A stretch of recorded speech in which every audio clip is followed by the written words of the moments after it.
My 13-year-old acts like a puppy again. Almost overnight, she's a different dog. Perfect poops. When people switch their dog's food to the farmer's dog, the effects can seem like magic. But there's no magic involved. It's simply real meat and vegetables with all the nutrients dogs need, instead of highly processed pellets. No tricks, just smarter, healthier pet food delivered in packs portioned for your dog. It's amazing what real food can do. Get 50% off your first order at thefarmersdog.com/no-magic. Listening to your favorite podcast? That's smart. Earning your degree online from Southern New Hampshire University? That's really smart. With 24/7 access to coursework, no set class times, and dedicated student support, you can go to school when and where it works for you. Low online tuition means you can even do it for less. And dedicated student support means we'll be with you from day one to graduation and beyond. Join a community of learners just like you. Go to snhu.edu today to start your free application. From executive producer Jimmy Kimmel. What's up, team? Just two people can't launch a brand. It takes a village. We are MMD Hollywood. Wowee. Which stands for medical marijuana. Due to restrictions, we can't tell you everything about our new reality series. But what we can say is the idea behind it is fully baked.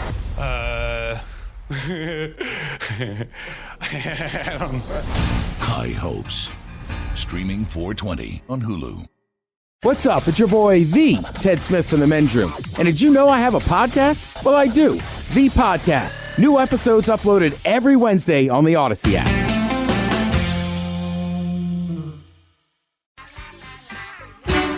Unfortunately, what you're about to hear is real. The members of this radio program are simply not that bright, or what some people would call educated. They are merely stupid. They're not trying to offend anyone on purpose. And all have played doctors on TV. You have been warned and are cordially invited to join the party. This is the Men's Room. Forget it, man, and get with the countdown. Get with the countdown. Shake this square world and blast off for Kicksville. The trippers, the grasshoppers, the hip ones, all gathered in secrecy and flying high as a kite. This is the Men's Room with Miles and Thrill. You know what they say, shake your radio more than 3 times, and you're playing with it. You're listening to the Men's Room. Wow! Vitalize! And away we go. Welcome to season 19, episode number 4068. Along with Steve the Thrill Hill, the Ted Smith, and Mike Hawk.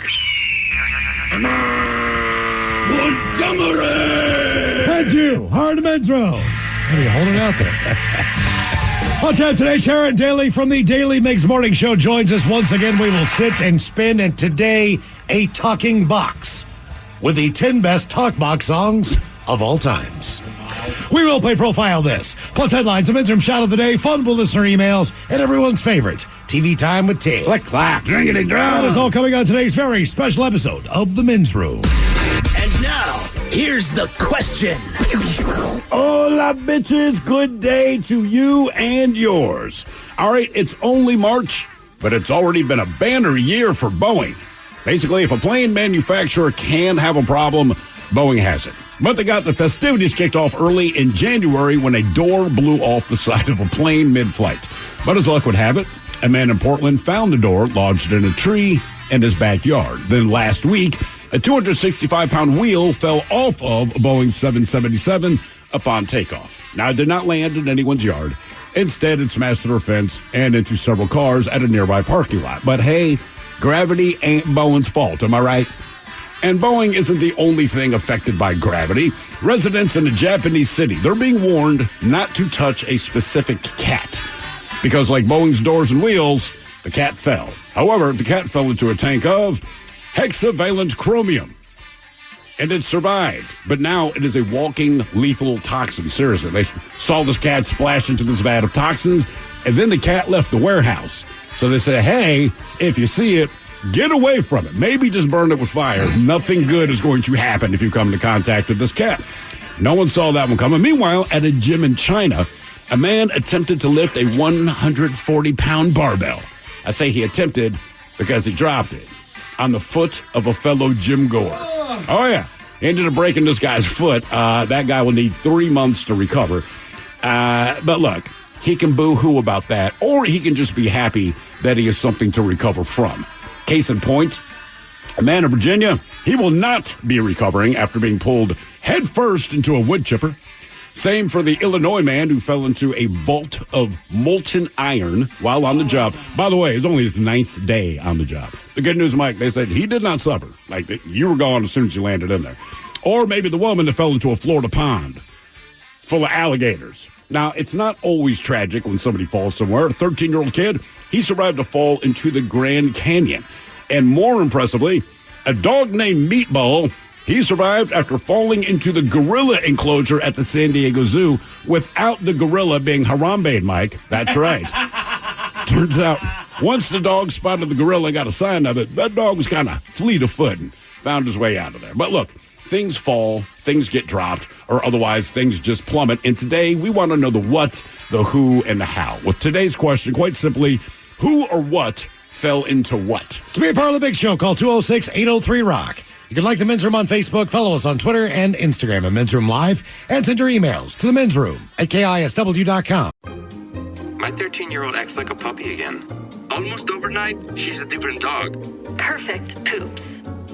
When people switch their dog's food to the farmer's dog, the effects can seem like magic. But there's no magic involved. It's simply real meat and vegetables with all the nutrients dogs need, instead of highly processed pellets. No tricks, just smarter, healthier pet food delivered in packs portioned for your dog. It's amazing what real food can do. Get 50% off your first order at thefarmersdog.com/no-magic. Listening to your favorite podcast? That's smart. Earning your degree online from Southern New Hampshire University? That's really smart. With 24/7 access to coursework, no set class times, and dedicated student support, you can go to school when and where it works for you. Low online tuition means you can even do it for less. And dedicated student support means we'll be with you from day one to graduation and beyond. Join a community of learners just like you. Go to snhu.edu today to start your free application.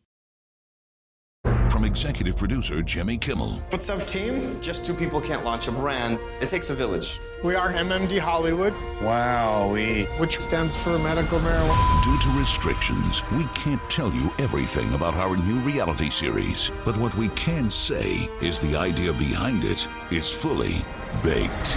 I don't know. High Hopes. Streaming 4/20 on Hulu.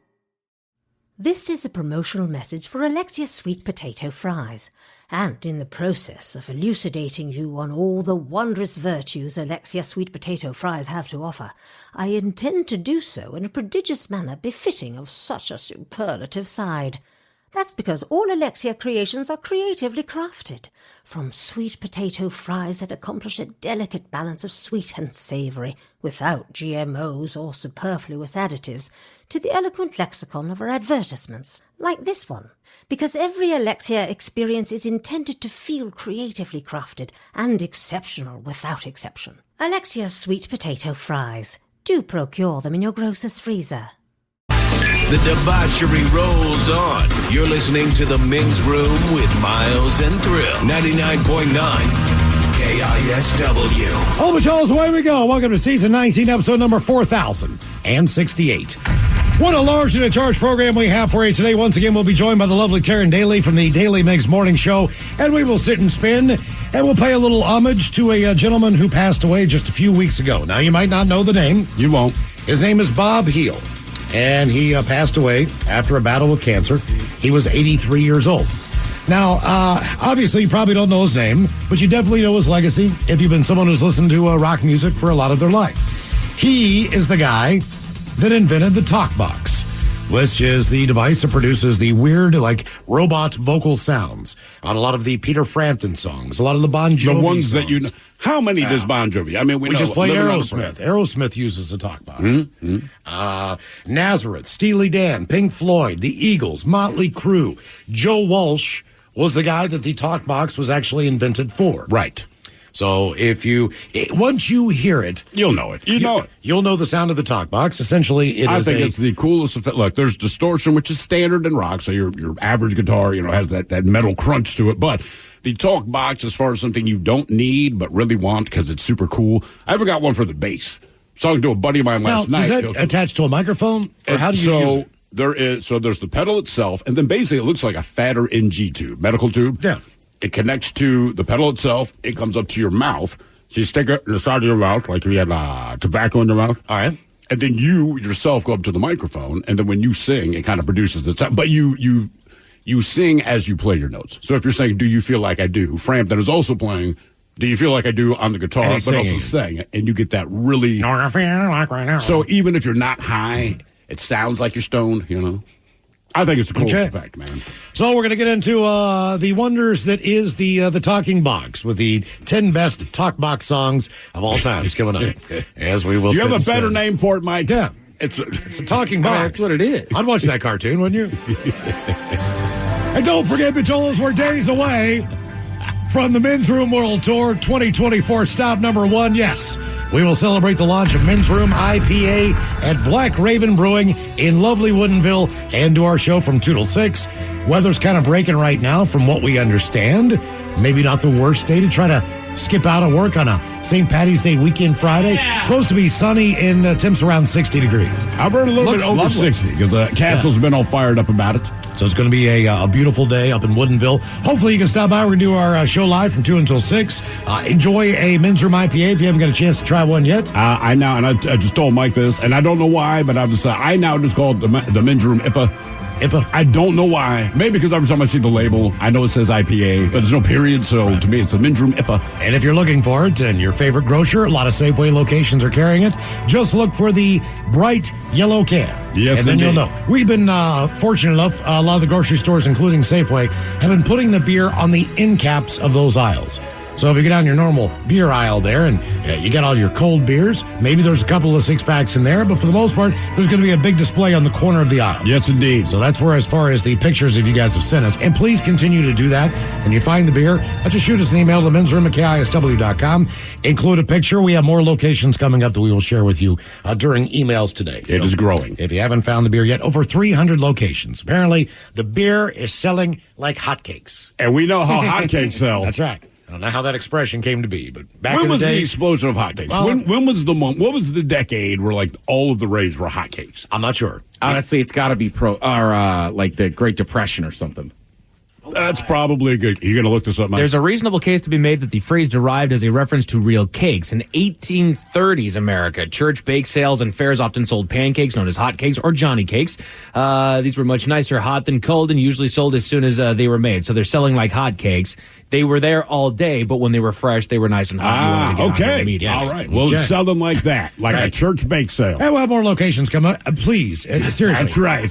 Look, we're the Men's Room IPA. It's like a church bake sale when it first opens. And if they don't have the beer on tap at your favorite bar or restaurant, just ask for it by name, and eventually Black Raven will get in there and get it done. I know John will do his best to get you that beer as soon as possible. Oh, I think so. They are making as much as they can right now and just trying to keep up with demand for the beer. That is not a joke. Is a good thing for the Fisher Houses, the 3 in the area. Keep in mind, the money does not go to the National Fisher House organization, so to speak. It goes to the 3 local homes in the area. Yes. And we're taking care of, hopefully, what will be most of their budget for the year. So if you want to give back and do some good, just drink a Men's Room IPA from Black Raven Brewing. Also, you can taste all the other beers they have up there. Man, if you find me, I've got 3 or 4 suggestions that I love that I'll be like, dude, also try that. What's the one with the lime? Even my wife's not a big beer drinker. It's the lime Pilsner. Okay, but you and Ted were going crazy about it, and I still didn't try it. And my wife had it, and she's like, "Oh my god!" So every time she buys our beer, she buys that beer. It's great, which is cool. We've been over there a few times. I've drank a large amount of it. I'll leave it like that. Yeah. The Kitty Cat Blues. The only reason last time I didn't have one is it was in the AM and I was driving. Right. If you enjoy a Trickster IPA from Black Raven Brewing, great beer. Just know that Men's Room IPA is a lot better, and you should buy that instead. Just for the time being, I'm just saying. That's what I would do. But either way, they have every single beer that they make. I think their cocoa is a porter or stout. That's an award winner from maybe the Great American Beer Festival, definitely the Washington Brewing Association's awards that they do every year. Tons of good beer, whatever your style is. Black Raven does a great job. But if you haven't had a chance to try the IPA, stop by on Friday. Again, that is the location in Woodinville. Black Raven has 2 locations. One is in Renton. Don't go there unless you want to hang out all alone. If you want to hang out with us, go to Woodinville from 2 until 6 when we do our show live. Redmond might do a lot of business that day. Exactly right. Where is everybody? We told you Woodinville. Go to yeah. It's in that area, and there's plenty of parking up there, and that is incredible tap room and wonderful people.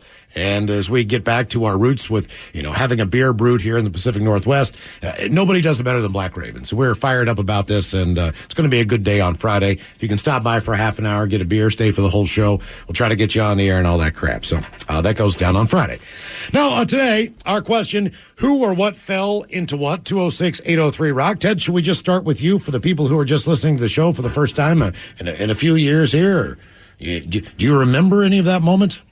Oh, falling off the balcony. Yeah. The infamous balcony. Yes. A lot of people haven't heard that story, but what is that, 10, 12 years ago? It's longer than that. 10 years ago? Is it farther than Probably that? like 17. 18 years ago. It's been a hot minute. Yeah.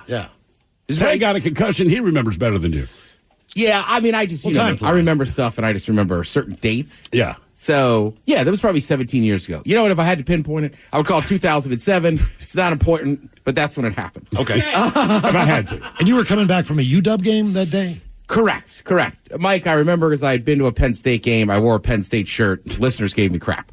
So I go to the UW, tailgate, right? I didn't even go to the game. And then it's an early start, like a noon kickoff. Sorry, Husky fans, you were terrible back then. So then I go home to my apartment, and the walk back, I had some drinks. Yeah, it's a pretty good walk too. Yeah, considering where you're coming from the stadium back up to Capitol Hill. But you know how it is, Miles. Part of the thought process is if I walk a couple miles home, we should be okay. The last time I thought that, I had to call my wife, I am around the corner. She's just getting home. And as honestly, I'm holding on to a stop sign. I cannot physically make it any farther. And I told her where it was. She's like, you're literally around the corner. So I know. And either I'll spend the night here or you come pick me up.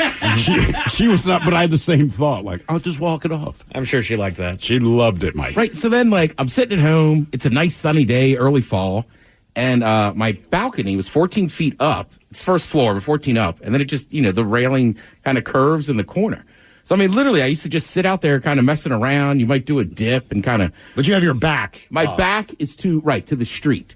So I do a dip motion. And when I sit back up, I just sat too far back. And the last thing I really remember was slow-mo starting to fall backwards. And the leaf was going the opposite way, if that makes sense. The tree's hanging over the balcony. Right, but the way the leaf passed my nose, I was this is bad. So then there's just hours I don't have, right? So I must have bonked my head the first time, but really what I hit was my hip. Hit my hip. So then I wake up in the middle of the night, severely concussed, right? I don't even know it was the middle of the night. So then I fell again. To this day, I'm pretty sure that's where I split my head open. Because it is in your apartment. I had an armoire, right, that was very sharp. There was lots of evidence that said that's where you split your head. So you know where I got that armoire? Where did you get it? Miles Montgomery. Mm-hmm. Really?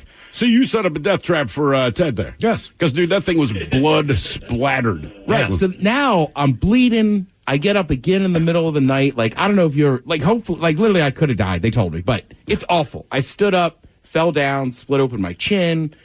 All right. Then the best part of the story is the next morning I call Thrill, and I'm like, hey, I need aspirin, Neosporin, and a Band-Aid. I have no idea how bad my head is cut open. To this day, there's not really a picture of it. So Thrill knows better than I do. But it was bad. I had to tell my wife not to make a sound. Because we got to Ted's place, and we had your 3 requests, which seemed odd. It's got a corner store, but whatever.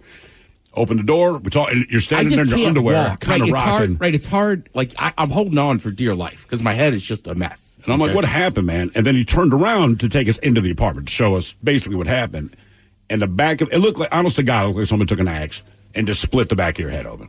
And my wife's mouth starts popping open, and I'm like, shh, do not tell him what we're looking at. So you kind of show us around your place. And keep in mind, Ted is a dude, and dudes do not like to go to the hospital. Were you aware at this point that you had fallen? I remember I fell. What I can't, there's just, if you've ever had a real concussion, like a bad one, there's just a 5 or 6 hour period. So the next thing that I can physically remember was being in my apartment, trying to hold on to my countertop and falling. But you also have some fleeting memories of maybe EMT personnel showing up? No. Did they not show up, I believe? They did. I don't find that out to the next day. Apparently they did, but no one knew. And I just said, Ted, you need to go to the hospital. I always remember this because, again, guys will always fight the idea. And Ted just looked at me and goes, for real? I go, yeah. And no fight about it. Took him to the hospital. They yelled. The nurses yelled at me. I said, I was not with him. He literally called me like 45 minutes ago. We came over, and I saw him for about 5. We got his ass dressed, and then we brought him over here. And then they took care of the rest. And you've never, like, to this day, right? I mean, I've been in the emergency room for other stuff. That one, I mean, as soon as I got in there, they're just like, oh, sit down in the wheelchair. Yeah. Well, I mean, you've never seen it move quicker than it did that day. It was bad. It was bad. And then my wife and I went back to Ted's place, and he had explained basically what he just explained now, where he think he fell and all this.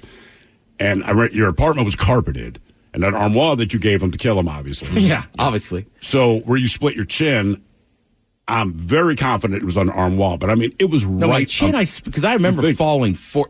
That's the other thing, man. What did you hit on the armoire, man? The back of my head. That was the back. That's oh, what my God. Right. So it wasn't the fall off the balcony. I don't think so. Jesus, man. That's where even I had worse. The giant hematoma. So then, we get to the emergency room. They take me right back. They've obviously got to do something to my head. So I got 12 staples in the back of my head. I got 6 stitches in my chin. But then almost worse than that, and I will say this, feeling a needle go into your head to numb it up is probably some of the most excruciating pain I've ever had. I would think so. But after it's done, it's weird because it's just a staple gun. And you hear it go, tung, tung, tung. Yeah, and your head bounces forward. But it's like, that's fine. But then we got to get, and I was just telling this story the other day, you got to get into the MRI machine. But my hip, I mean, that thing growing, it's so sore. This is only the next day. Like, I can't lean back. They bring in a swole-up dude, and he comes in and just like, I'm sorry, man, I got to push you. So then we did that, right? Just to stretch it out to the point where you could lay down. Correct. Did you scream?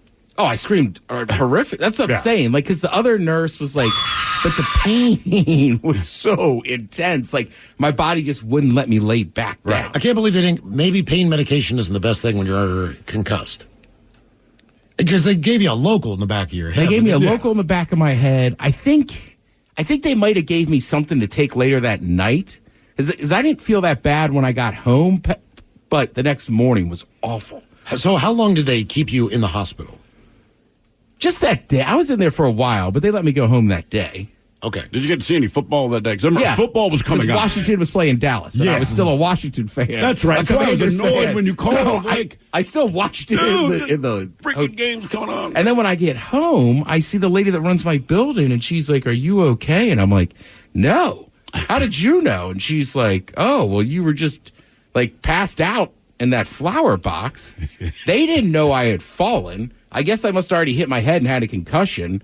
And then, I guess instinctively they were like, we should take you somewhere. Whatever. Like how I passed their test is amazing. But I guess I just said something like, I don't know, I was drinking earlier today, like blah, blah, blah. And they tuned you out as soon as you said that. Right, but they shouldn't have. No. I mean, truthfully, they really should have taken me to a hospital then. But yeah, that fall was bad. Yeah. And I mean, now, you have 12 staples, whatever. The funniest thing about that story is a week later, I got to fly back because my buddy Bernie's getting married. And like when they took out the staples, they took them out a day early. And I remember, I'll never forget, the nurse goes, and the doctor, they're like, just don't hit your head. And I said, trust me, last thing I'm going to do is anything goofy or stupid. Like my head will be fine.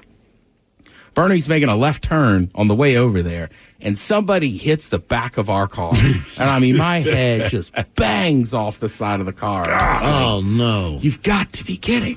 Yeah. So that was... Was that like an instant headache?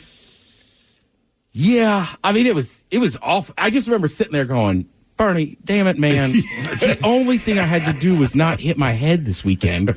And because that guy ran that red light, like, my head hurts. Right. Oh, yeah. So, but yeah, that's probably the worst fall. And it's not a great story, falling off your own balcony. How was like the flight with, just the difference in altitude, air pressure, all those things when it just seems like your body changes when you get into an airplane and you get to 35,000 feet, your feet swell, all these things happen to you. Did you have was the flight fine? Because you got a huge bruise on your ass.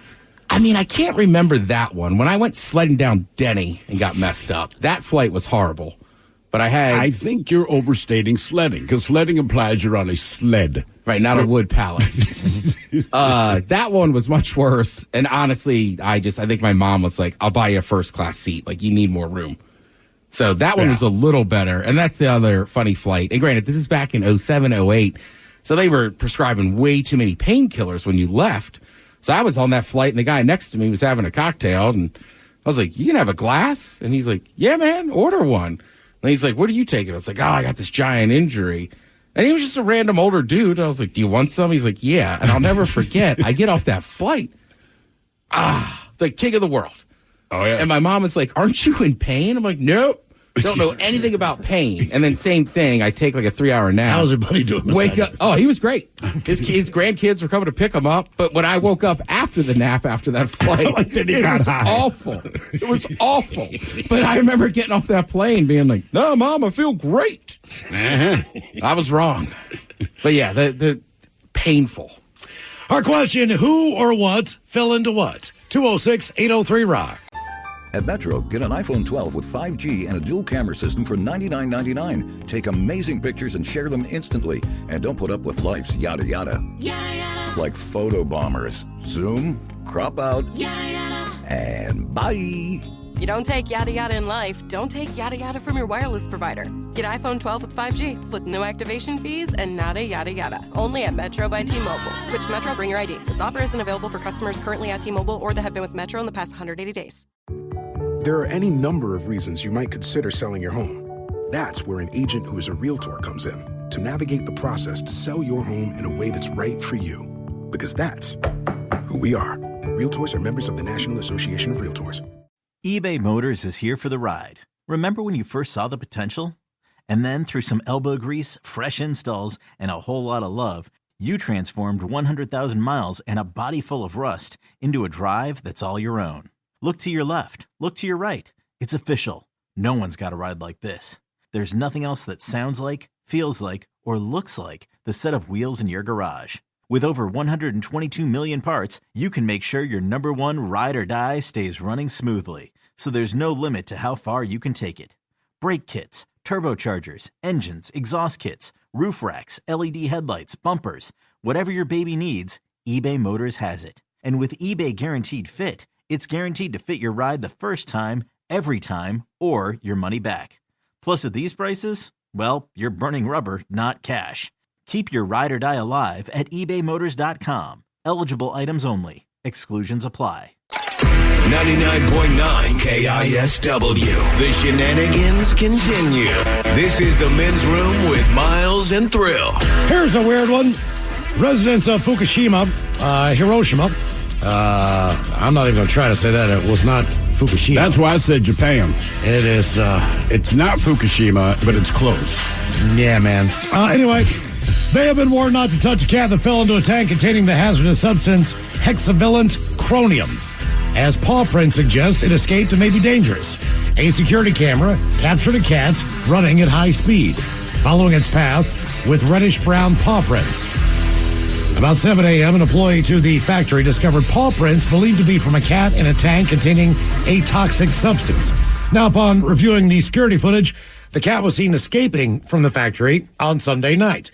It is presumed the cat fell into the tank containing this hexavalent chromium and managed to climb out and escape. Now, it is very hazardous and can cause inflammation to the skin and mucous membranes upon contact. If touched and then rubbed into the eyes, it can potentially lead to blindness. I hope the cat knows this. So a local resident expressed concern. I hope the cat is caught soon before it causes any harm.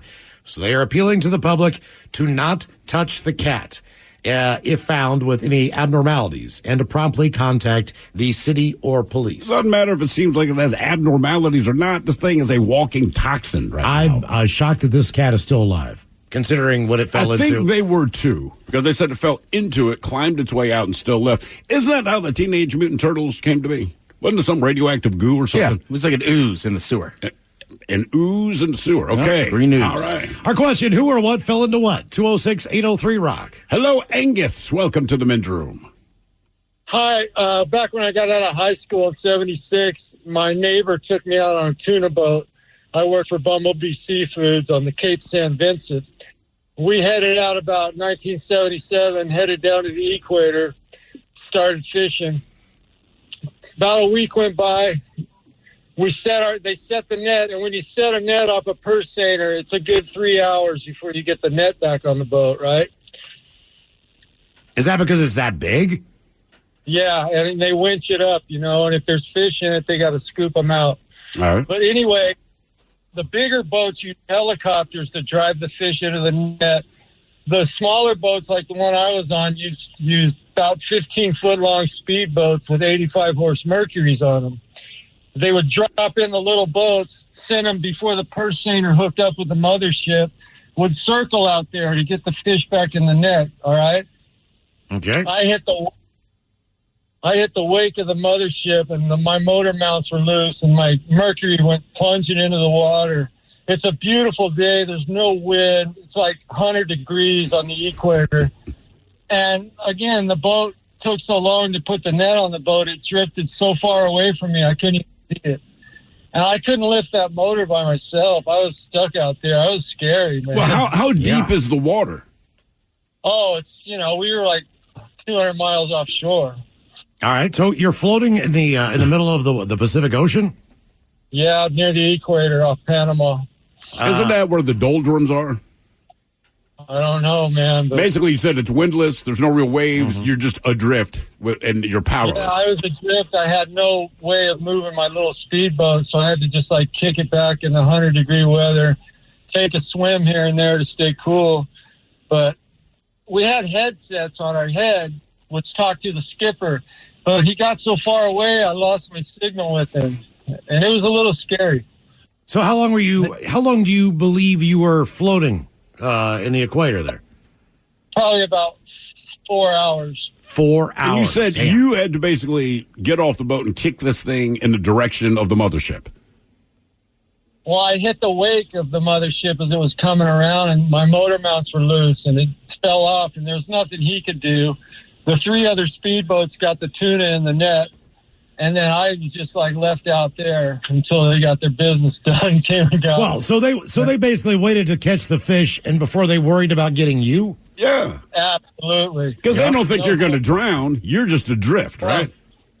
Bumblebee Seafood, they're money hungry. Let me tell you. Does that make you a starfish fish guy? Yeah, I'm the white Angus, the starfish kiss guy. Okay, all right. Yeah, I don't know if I'd be buying any Bumblebee tuna anymore. Hey, I got a request for a song. If you guys could get it in today. And yeah, we never get requests for songs. Hell yeah! All right, it's JoJo Gunn. Who's that by? JoJo Gunn. Mike's looking it up right now. JoJo Gunn. That's the name of his band. Oh, the name of the band. All right, we'll check it out. Well, so wait, what's the song name? It's a one-hit wonder. What's the song? What's the song? I don't know. It has something to do with transportation, they're coming back east, You put in a song request for a song whose name you can't remember. I like your style, man. Just play that JoJo Gunn song. Let me play you some hot tuna. There you go. Oh, there you go. Play some hot tuna. Do we have any JoJo Gunn in the system? Hell no. No. I will give you you know what if that tune's in there. Hold on, I'm going to look up JoJo Gunn. You got to stop saying that. I know. You still owe somebody from golfing in December. Right. Okay, so never mind. You know what? I'm not going to play a song because I don't feel safe to play it. But there's a song called "Run, Run, Run" from 1972. That's what it should be. Yeah, that's the only tune that's popping up. Just gonna listen to it here for a second. Maybe just read the lyrics. Maybe we look at the "Run, Run." I Run. doubt at that time they're going to get that graphic or You're right. I mean, well, it depends. I mean, you can doubt things. But Steppenwolf saying, "God damn the pusher, man." I'll dump it if need be. Here we go. Right.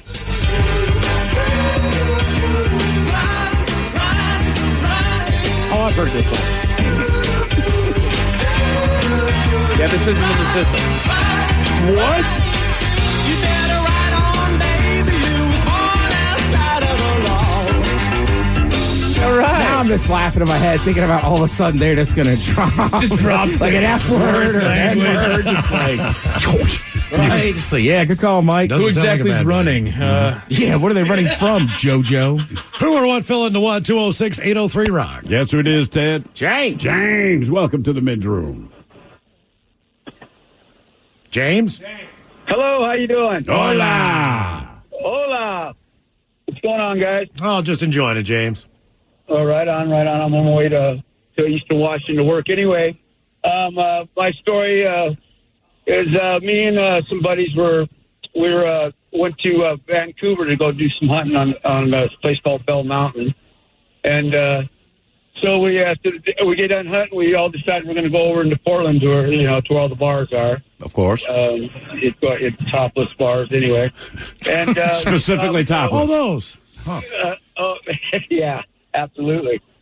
Anyway, so it was a night of drinking and debauchery, so we were pretty drunk. We stopped at another guy that was with us, friend's house there in Oregon, in Portland area, and there was right next to this football field, and I was toying around with another friend that I was hunting with, and I started chasing through this football field, and I'd take a dive for him, and I barely snatch his back of his coat, and I hit the grass, and I slide across, and we rest around, whatever, and then we get back in, and then we're getting ready to go out to go to the bars now.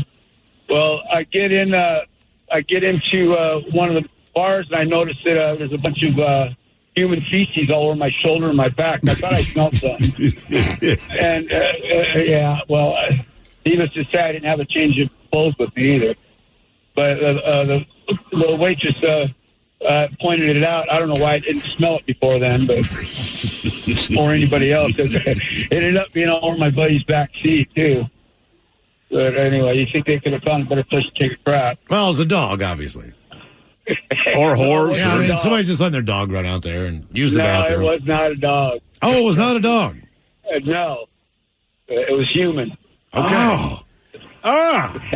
God, man. So I could tell by the peanuts and the corn in it. Yeah, there are telltale signs. Peanuts in the corn in it. All right, let me ask you this then, James. What do you do, right? You don't have a change of clothes. You're at the bar. You want to drink.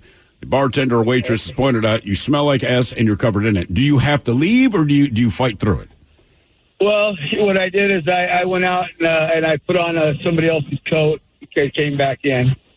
But nobody was wanting to give me the coat, so I took it. I just took it upon myself to grab it out of the back of my buddy's head. Yeah. Dude, I remember playing, even just toucher, somewhat tackle football. And somebody always either stepped in it, got rolled in it. It's guaranteed. You did not pick up dog crap growing up. Not in the 70s for sure. It was everywhere. I even, as far as cutting grass, just ran it over. Mm-hmm. So it was all under the lawnmower. I didn't want to go out there. Running it over is awful because it freshens it open. Yes. But, sometimes you hit it and you don't know it. But I would never go out and I would never be conscious enough to go out and pick it up first. I would just never crossed your mind. Just going to blow over it and deal with the stink. But dog poop in a lawn, like you said, it was just the case in the 70s, and I assume every decade before that. The 80s, I don't know. But it got to the point when we lived in upstate New York during the summer, because I don't know what it is. If you're a little kid, you will find a dog turd. You can be on something the size of a football field, and there can be one dog turd on there. Inevitably. Mm-hmm. You will step in it, you will track it in the house, your parents will scream at you. So my parents had a rule where it's just like, hey, when you get home, you have to pull off your shoes, inspect the bottom, but leave them outside, not because your feet stink, but because you stepped in dog ass. And my dad would lose his freaking mind, and it was always, you're 7 or 8 years old, and it is amazing what kids don't notice, but you'd always be like, how the hell do you not notice that? Mm-hmm. You're tracking dog ass to the house. I'm like, I didn't know. I'm sorry. It's like, you stepped in it. You didn't know. And I think he thought like we were lying. It was me and my brother. And it's like, nah, man. We didn't know we stepped in dog ass. I think yards, right? If you have a yard, there's obviously sometimes you're just going to let your dog out. Sure. Like, I remember when I was a landscaper, the big thing was, like, we told a lot of people, like, you got to clean that up. Yes. Right? Because, like, if you didn't, we would do it, but you're going to charge you more. And then also, I think, like, dogs are always going to poop in your yard, but A, if you have a massive yard, it's a little tougher. And then B is, like my brother, he's like, you just got to go out there and clean it up sometimes. Yeah. You got to go out and clean it up. There was a pack of 6 or 7 dogs who would run together in my neighborhood. And they were all from different owners, different homes. Different breeds. They would be gone for 2 days at a time. They'd be covered in mud. They'd obviously, they'd gone everywhere. They party. They've been in creeks. They've been in the lake. They've done every single thing. So at one point in time, I was outside at night. We were shooting hoops, and all the dogs were out there around us. And one of the guys who owns one of the dogs just drove by, and he's like, Roger, get in the truck. Opened the door, and that dog took off and jumped in the back seat, and off he went. You know what I mean? And it was just Dogs were not leashed. It was a different world. Nobody had a dog on a leash. If the dog was on a leash, that means it was an outdoor dog and it was on a chain. Yes, right. It was a German Shepherd or a Doberman or whatever. Those two dogs, those are the first two breeds that came to mind. A question for you, Miles. Someone wants to know, what's worse, running over dog poop or baby bunnies? Baby bunnies. But you even had to think about it. Says a lot. You know, always had that lawnmower in my hand. Who or what fell into what? 206-803-ROCK. I will say also, that's why landscapers, you want to wear crappy work boots. Because you want the tread to leave, because you step in so much dog. Oh, right. It's easier to wipe it off on the grass. The little things you learn. Hello, Wayne. Welcome to the men's room. Hola, bitches. Hola. Anyway, it's pretty short, but lived out in the desert. In fact, I'm the one that called you guys and said I lived out where we had no TV, the only town in the U.S., blah, blah, blah. Right. But anyway, one night my parents and my uncle were partying in a bar, and we were out playing on these tires they had set up out there, like in a row, like to make sure traffic can't go that way, because it was a little airport, but big old loader tires. And we were just having fun in that. But at one point, my cousin got on one, and I don't know what happened, but he fell backwards into a beaver tail cactus. Oh. Yeah. And it was a big cactus. Can you remember his scream? I don't remember his scream at that moment. I remember it when they worked all night to pull all those little quills out of him. So they didn't take him to the hospital. That was just something that you did when you got back home. Hospital, I don't know, hour and a half away. But the beaver, you're familiar with beaver tail, right? Yeah. Those are the ones that just like... They look like a beaver tail, but they're bushy and bunchy. Yeah, but the quills on those things are like almost microscopic. And did he fall face forward or his back? On his back. I mean, it doesn't really matter at that point. No. It sucks either way. No, he got all in his butt and his back, and I messed him up bad. I've never fallen into a cactus, but when I was a little kid, my brother, for the most part, was a good older brother. Right? He didn't mess with me too much, but my mother would have like those little cactus you buy. I don't know, they're 3 inches tall, little teeny tiny pot. Yeah. She'd have them around the house because she's like, look, unless you do it on purpose, you can't kill these things. Like, cool. And I knew they were sharp. She explained, like, don't mess with them. But it's a Saturday morning, so my parents are still in bed. My brother and I are up watching cartoons. And he grabbed one of these little cacti, and as I saw it, he was squeezing it full mic, right? And he's like, Steven, it doesn't even hurt, man. Look. So I'm looking at him, and he has his hand cupped around it, and I see his little bony muscles shaking back and forth like when you're really strained. And I'm like, I'll be damned. Mom and Dad are lying. So he's like, give it a try. So I gave it a try. And that's when I realized he was setting me up. So, I mean, I grabbed this thing with all my might. Now there's a cactus stuck in my hand. I'm screaming. What, did he just not have it really gripped on there? Wasn't really right. It's like me grabbing the spray can. I'm going like this, man. Look at that. Doesn't even hurt, bro. So, I'm 5, 6, 7 years old. I go over there, just grab this thing like I'm going to crush an aluminum can. You can guess what the pain feels like. You're squeezing a cactus, man. I remember I screamed. The cactus is stuck in my hand. I run upstairs. My parents are both in bed. They're kind of waking up because they heard me screaming. And there's this cactus. And my dad's like, Stephen, what the hell are you doing with the cactus? Like, hey, if you made me squeeze the cactus. How did your brother make you squeeze the cactus? Because he's thinking he physically took my hand and wrapped it around. Like, he pretended that... My dad waves me off in that minute. He goes, he pretended he squeezed the cactus. I go, yeah. He said, don't be stupid. Get the goddamn cactus out of your hand. That was it. Brother. But that's like almost intelligent out of your brother. It was, look, that's why it was a slick reasonable move. Yes. And he never led me astray. I did not trust him again for like 3 months, man. It didn't matter what he told me. I'm like, I don't believe you. I do not believe you. Who or what fell into what? 206-803-ROCK. Hello, Taylor. Welcome to the men's room. Hola. All right, so I prefaced with Mike. I have 2 short stories, and so just bear with me. All right. Checks out. The first one is when I tore my ACL. I had people over at my mom's house while she was out of town. This was 3 years ago, right before the pandemic and all that. And there was UFC fights on. So I invited everyone over to my mom's house. She's got an acre and a half. She bought a trampoline for my little brother, which I wanted a trampoline my entire life. But as soon as I moved out, all of a sudden, trampoline. So I'm on there with my buddy and this girl that I wanted to, do cool stuff with. Yeah, cool stuff. So him and I don't know why he all of a sudden became like an acrobat, but we're going back and forth on things we can do on the trampoline, backflips, double backflips.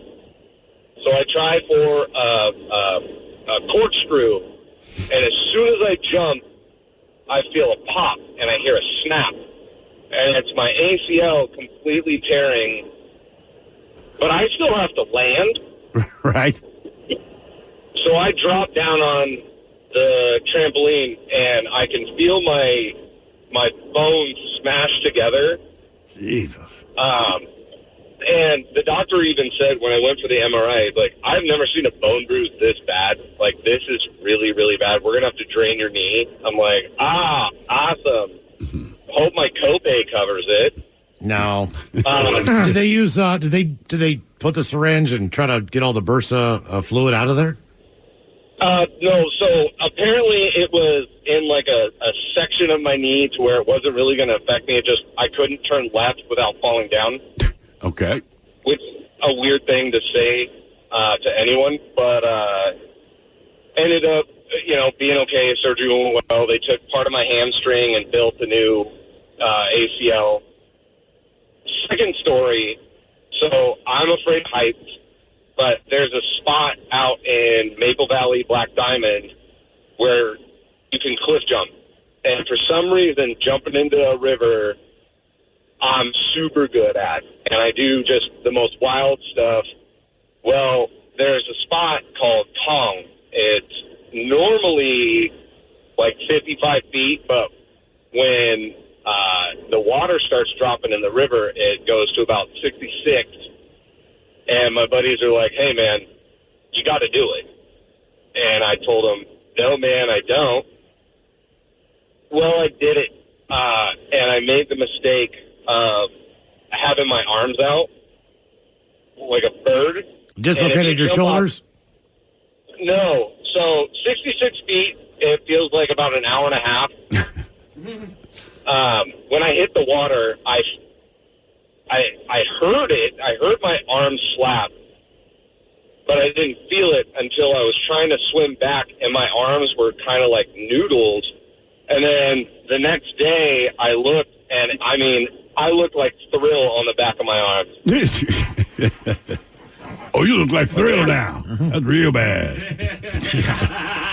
Why I'm all tattooed. Right. That's how you like that.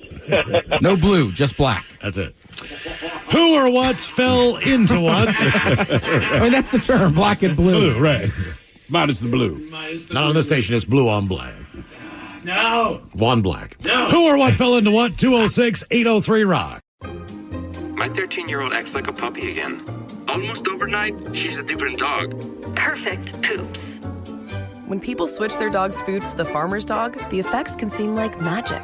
But there's no magic involved. It's simply real meat and vegetables with all the nutrients dogs need, instead of highly processed pellets. No tricks, just smarter, healthier pet food delivered in packs portioned for your dog. It's amazing what real food can do.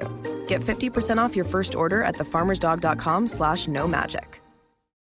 Listening to your favorite podcast? That's smart. Earning your degree online from Southern New Hampshire University? That's really smart. With 24/7 access to coursework, no set class times, and dedicated student support, you can go to school when and where it works for you. Low online tuition means you can even do it for less. And dedicated student support means we'll be with you from day one to graduation and beyond. Join a community of learners just like you. Go to snhu.edu today to start your free application.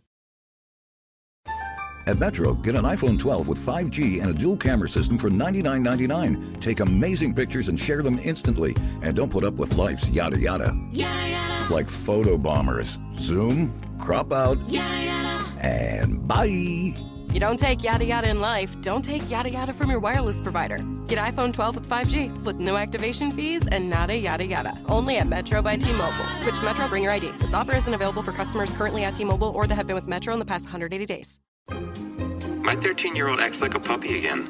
Almost overnight, she's a different dog. Perfect poops. When people switch their dog's food to the farmer's dog, the effects can seem like magic.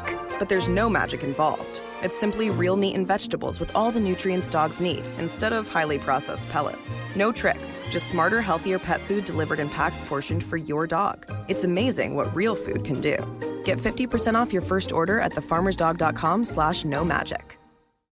Listening to your favorite podcast? That's smart. Earning your degree online from Southern New Hampshire University? That's really smart. With 24/7 access to coursework, no set class times, and dedicated student support, you can go to school when and where it works for you. Low online tuition means you can even do it for less. And dedicated student support means we'll be with you from day one to graduation and beyond. Join a community of learners just like you. Go to snhu.edu today to start your free application.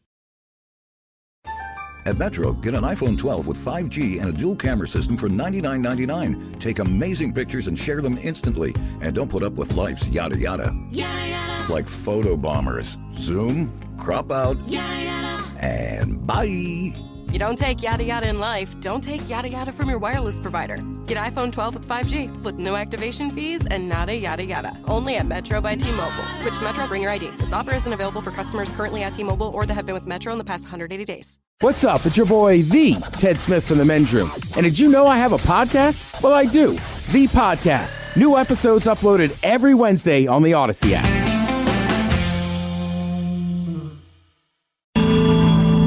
99.9 KISW. We return to the men's room with Miles and Thrill. Closed circuit footage captured the dramatic moment taking place at a fitness center in China, in Shanghai, on the evening of September 21st.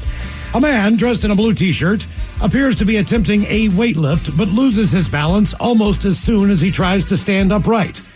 As he falls to the floor, the right side barbell hits another gym goer on the foot. The victim, Zhang, then immediately falls down and curls up in pain.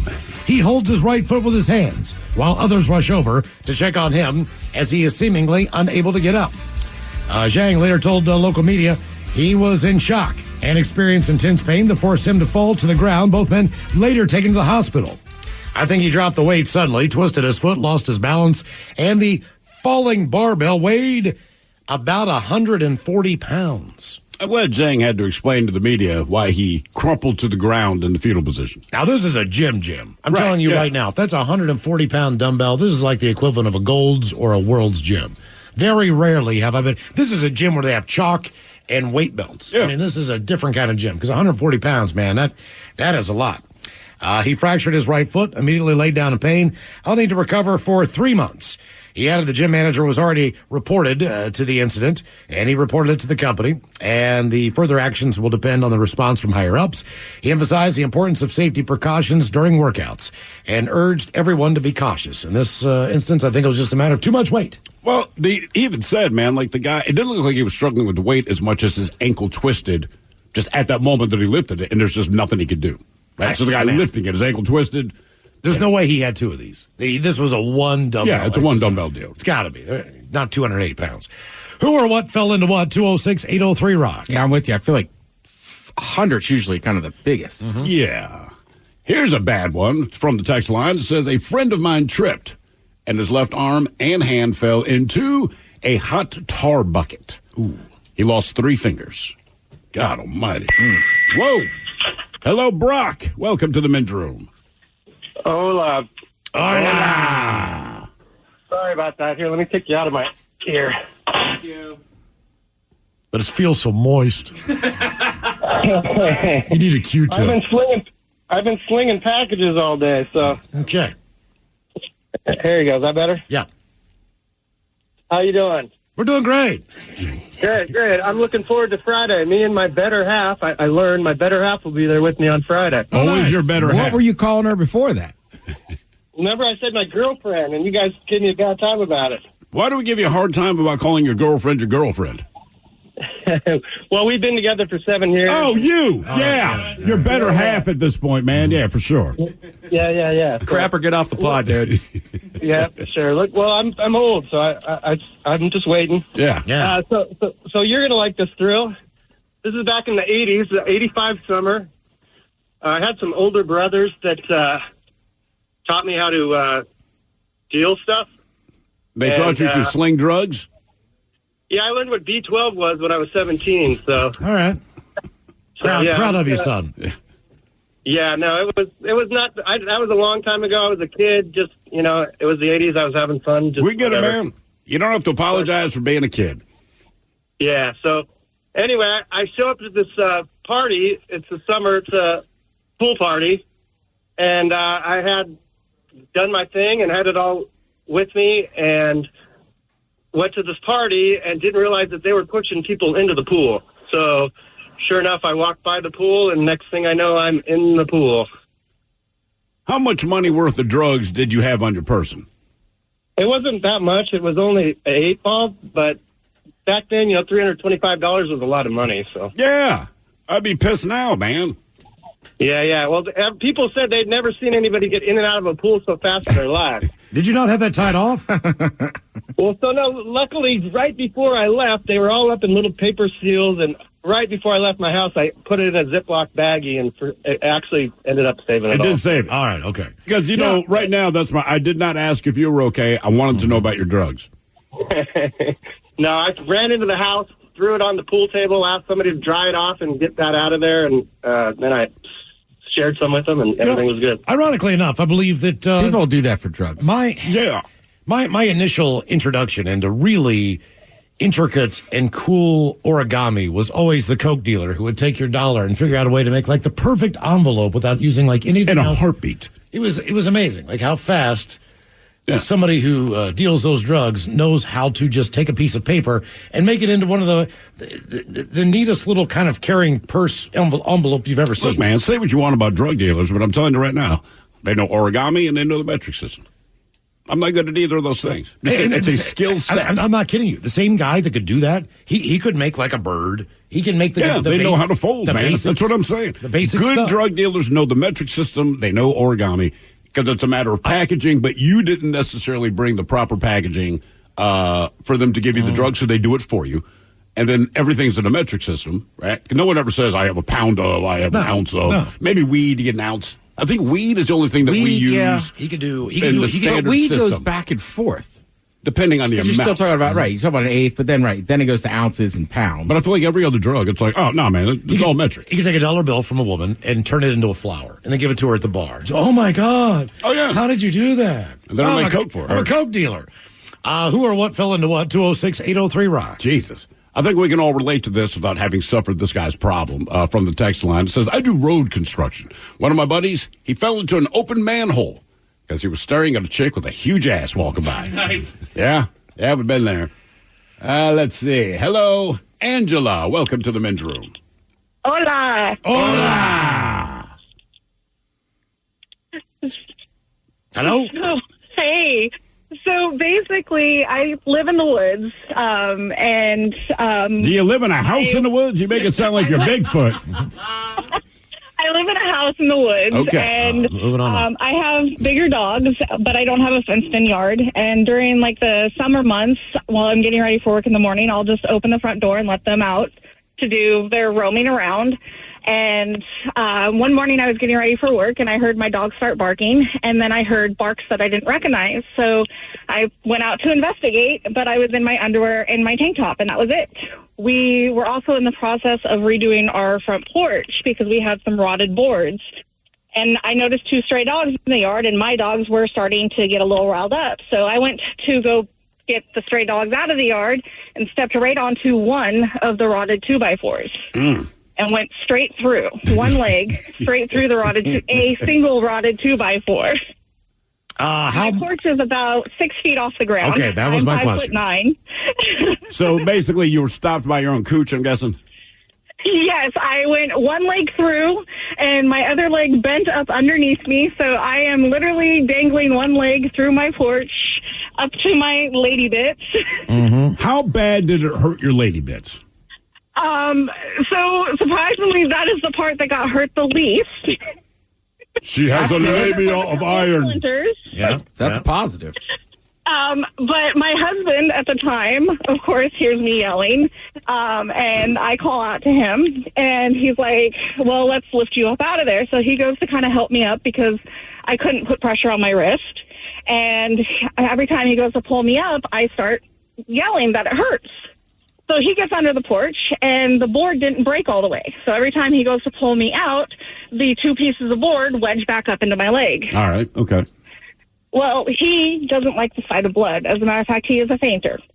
Oh, my God. All right. Tell me he fainted under the porch. There's blood dripping down my leg. He gets out and he goes, "You're bleeding," hits the ground. Oh, no. So wait, so I you're then still have to stuck in the yell into porch, my- and he's laying assed out in front of you. Yep.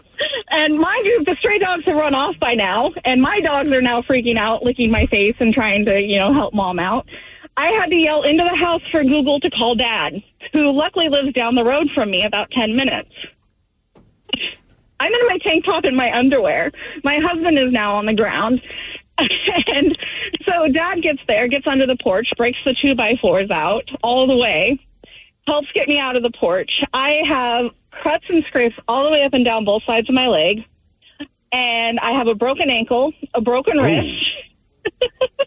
I have splinters in places that you should never get splinters. You really messed yourself up. I did. And to this Wait, day, hold on. Is your husband still passed out at this time? That's what I'm wondering. He's coming too, but he is so gray. It is he is like storm season, gray as the sky, gray. So wait a minute. You said your dad lives like 10 minutes away. Luckily, you have that Google thing, so you can ask Google to call. He was out for like 10 to 12 minutes then, I'm guessing? He started coming too, but I couldn't have him do anything because he would have got passed out again looking at the blood. So there's no way you could have pushed yourself out of Her this. wrist was broken. Oh, Yeah, all right. Okay, that's crazy. So does your father give your then husband a look like, come on, man? He just kind of shook his head and looked at me, helped get me into a pair of shorts and got me into the car and, proceeded to, have my husband take me to the yard because at that point we didn't know my ankle and my wrist were broken. I wouldn't have somebody who just passed out driving but me he is anyway. not driving me. No, He is not driving I'm me. sorry. I'll walk. At first, my dad was like, "Well, we should probably call an ambulance," and I'm like, "I'm not paying that bill because I'm stubborn that way." And so, of course, later, get home and I've got the walking boot on my ankle and everything on my wrist and everything. And my dad, I looked at him and I looked at my dad and I'm just like red, like I can't even like really just look at my dad. And he goes, "We will never speak of this again." And of course, a few months later, we're unloading some 2x4s for another project out of the back of the truck, and my dad just looks at me and I start laughing. And now I can't go into Home Depot and look at 2x4s without laughing because That is a I just weird picture side me. effect. That is a strange side effect. They are full of comedy. Are you still? I know 2x4 is one of the funniest things. Are you still with the fainting husband? No, unfortunately, he decided that I was the most horrible person in the world, and he just up and left me one day. But Are you the most horrible person? I don't think so. I think I'm pretty fun and laid back, but, I'm sure I have my faults. How fun? Everybody does. Yeah. All right. Well, probably better off then. Absolutely. Okay. I'm with a great guy, but no, it's one of those things that I have pictures of all the bruises and everything. My whole leg from my thigh all the way down to my ankle was black and blue and yellow and green and scraped All right. up. And So you look like nasty. Skittles. Do you still live in the same house? I do, actually. And I hope you have a brand new deck. I do, and a bigger one, too. Did you replace the footers? You just tore that thing down and started from scratch, right? Yes, and I have a fenced-in yard, so no stray dogs are getting in There you go. there. All right, There you go. It's an example of living and learning. I would say this just as a general rule. If you're bad around blood, and some people just are, do not live in the woods because there is unexpected carnage at least twice a week. Animals that have died. I mean, you'll see a lot of blood. Right. Man, I bought this house, the house you helped me move out of with First Wife, right? Mm-hmm. So I buy this house. It had one owner from 1970, 1971. They actually, it got to the point where one of the residents was found wandering in the neighborhood in a nightgown, and they were just time to go. And the husband was not much better off. So the woman that was taking care of her husband, for the most part, had lost it. So the family comes in, they sell this home. Nothing had been touched. I'm pretty sure it was original paint on the inside. Right. The roof had never been replaced. So that was step number one. I figured I'll start from the top, work my way down, get a guy out there. And as soon as he gets there, he's like, "Look, man, we just had a warehouse fire. We also do commercial roofing. So once we get that warehouse done, we got one other house, and then, maybe in a month and a half, we'll be able to start on this project if things time out. All right, cool. No problem. So he's on top of the roof. I get a ladder so we can get up there. He is on the front of that. This is one of these roofs that is a very pitched roof and has multiple different angles. It's kind of an Italian-style roof on a brick home. So it's got all these different things. Come to find out, in 1971, the city of Baltimore and the county of Baltimore, or whatever it was, maybe it was a state, they passed this ordinance where whatever your sheathing was, it had to be the thinnest possible, and it also had to be heat resistant.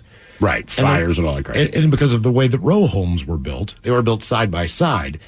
But to keep the fires from spreading and burning down an entire block, if the roof would collapse, the fire would go up straight instead of go to the sides, and most of the fire could be contained within that one unit. So, but it's heat-resistant plywood. This is the original plywood. There was absolutely zero ventilation in that ceiling, or in that roof line, right? So I go to the back of the yard because I'm just doing stuff while he's doing his inspection. He's walking around. He's trying to get measurements. He's just trying to figure out, okay, how many shingles do we need? Blah, blah, blah, blah, blah, blah, blah. I come back around to the front of the house. He's gone. And I'm like, what the hell? So I'm looking, and from the way that the roof pitches, I can't see a hole because it's kind of on that line of not being right. I can't really see that he has gone through the roof. And then I hear him scream, and I'm like, he's like, hey, hey. So I run around the back of the house because I thought he was back there and he's going to tell me something. And I look up and he's not up there. So then I'm like, oh my God, what the hell? So I go in my house and I look in where the dining room was going to be. Yeah. And there is 1 foot through hanging in the living room from the ceiling. He has taken the other foot that went through as well. He landed with his gooch on a 2x4. Oh. Both legs went through the ceiling of the roof of the dining room, both of them. He has since then pulled the one leg out. Yeah. And he's like, hey, can you turn a light on? I can't see to get out of this attic space. Like it's pitch black in there, other than the hole of light. Yeah. So I'm like, I don't know. I've only been in there twice. I think it's like a pull string light up there or some crap like that. So I get there's like a pull down ladder that comes out of the ceiling. old style. In a hallway. And so I had to finagle my way over there through the insulation and everything else to help pull his other leg out because he was all cramped up and jammed in there. Come to find out, like, in the week and a half, they were able to get a crew out there to replace my roof because the hole was so substantial.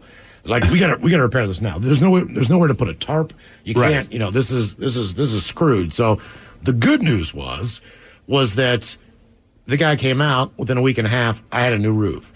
The bad news was that every single piece of plywood on top of that roof had to be replaced. So I go from like a regular, let's say $10,000 job or something like that to one that's $25,000 because every single piece of plywood on that roof. It's a good thing he fell through it. Sure. Well, from your perspective. Yeah, but I mean, just to know. But at the same point, they would have got up there and figured that out. Sure. But still, I was just like, he's gone. It was like, poof.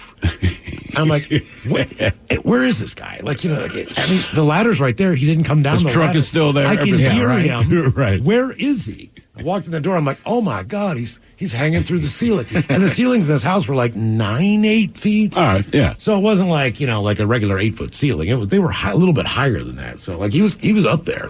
Like he was up there. I was like, that's crazy. How am I going to explain this when the wife gets home?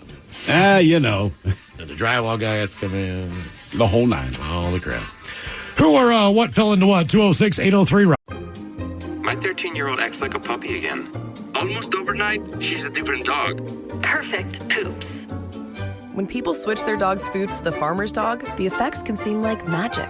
But there's no magic involved. It's simply real meat and vegetables with all the nutrients dogs need, instead of highly processed pellets. No tricks, just smarter, healthier pet food delivered in packs portioned for your dog. It's amazing what real food can do. Get 50% off your first order at thefarmersdog.com/no magic. From from executive producer Jimmy Kimmel. What's up, team? Just two people can't launch a brand. It takes a village. We are MMD Hollywood. Wowee. Which stands for medical marijuana. Due to restrictions, we can't tell you everything about our new reality series. But what we can say is the idea behind it is fully baked.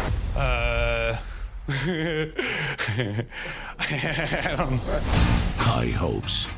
Streaming 4/20 on Hulu. Listening to your favorite podcast? That's smart. Earning your degree online from Southern New Hampshire University? That's really smart. With 24/7 access to coursework, no set class times, and dedicated student support, you can go to school when and where it works for you. Low online tuition means you can even do it for less. And dedicated student support means we'll be with you from day one to graduation and beyond. Join a community of learners just like you. Go to snhu.edu today to start your free application. Inside every California avocado is a story. It's shaped by idyllic conditions, full of rich soil, gentle rain, and friendly California sunshine, where avocados flourish. Crafted with care by dedicated local farmers who are committed to responsible, sustainable growing. The best avocados have California in them. To understand why, all you have to do is open one up. In season now. Visit CaliforniaAvocado.com to learn more. 99.9 KISW. The Men's Room returns with Miles and Thrill. Turn daily from the Daily Mix Morning Show on the way. We'll sit and spin. We got the 10 best talk box songs of all time. So if you don't know what a talk box is, you will know it when you hear it. Yeah. Sit and spin coming up after emails on our question, who or what fell into what? 206-803-ROCK. I think the worst fall I've witnessed, there's two that are very memorable. One, it's not funny, but it was kind of funny. At a buddy's house, this is back in Baltimore, these old plaster walls and plaster ceilings, but like every ceiling there's about 13 feet tall, just the way the houses are built. Dude's mom's upstairs taking a bath. We knew she was home, didn't know she was taking a bath. We found out she was taking a bath. The plaster ceiling kind of cracked above us, and everybody moved away. You could just tell something was about to fall through. No idea what it is. And an entire claw-tooth bathtub with his mom in it comes crashing down into the living room. How bad did that mess her up? It messed her up, man. I mean, I can't even explain. Like, you kind of hear the ceiling crack, then you see it cracking more. Plaster kind of cracks weird, you know, and so we all kind of back away like, what the hell? And I mean, this bathtub, man, comes down, slams into the living room floor. She's sitting in it. And I mean, it comes down, she's in it, and then it's almost like a cartoon. Not all the water come down with her immediately, so it's, you know, kind of the additional splash. But she had her arms over the sides of the bath. She's trying to take one of these relaxing baths, man. So, I mean, I know it messed up her shoulders pretty bad. Like, he had to call 911 and all that. We just kind of skedaddled. There wasn't much we could do. Right. And she's naked. She's moaning in pain. It was a weird situation. She was a big woman, boy. I'm telling you, like, I knew she was big, but it's just different when you kind of see the full package. You know what I mean? Nothing. That was one. But the worst one I saw, I'm like 10 years old maybe. This is the summer. We lived in Rochester, and we lived very close to Lake Ontario. But where our property was, if you went back another 200, 300 yards, there were 3 houses in the very back, and they were on the lake. You know, they were looking at the lake. They have the view. And we're connected by this long, you know, unpaved driveway kind of thing. But one of the people that live back there, it's an older couple. Their kids have moved out. They're probably in their mid to late 70s at that time. And they invited us back for lunch or something like that. So my parents dragged me down there. And they were nice people, so I didn't mind being there. It's a great day outside. And so the woman who lives there is bringing out food and drinks and that kind of thing. And they had one of those standard wood, like red picnic tables, you know, just the basic ones. So I'm seated on one side and I'm facing the lake. And the adults are either sitting catty-cornered to me or they have their back to the lake. Meanwhile, the guy that lives there, he has a riding mower and he's finishing cutting his grass. He had done most of his lawn, but now he's getting to the edge. And keep in mind, where their property line ended was a pretty sheer cliff, and it went down to the rocks, which was the beach of the lake. And even at high tide, you maybe had 6 inches of water over those rocks. Okay. And like I said, it's 40 or 50 feet up. Hard to estimate. Anyway, the way their grass grew, like anything, the grass grows real long, but just because the grass is long doesn't mean there's anything under it. It's just hanging over the edge of the cliff. But this guy, and he kind of waves to me on the riding mower, and I wave back. God, I can't remember his name now. Anyway, he's mowing the lawn. No one's looking except me. And you just see this riding lawnmower kind of, it goes up on 2 wheels. And before I can even open my mouth to say, oh, no, He was gone, man. Like, just disappears from sight. Instantly gone. So I'm like, oh, man. My parents turn around. His wife turns around. They realize what has happened. Because 1 second ago, you're...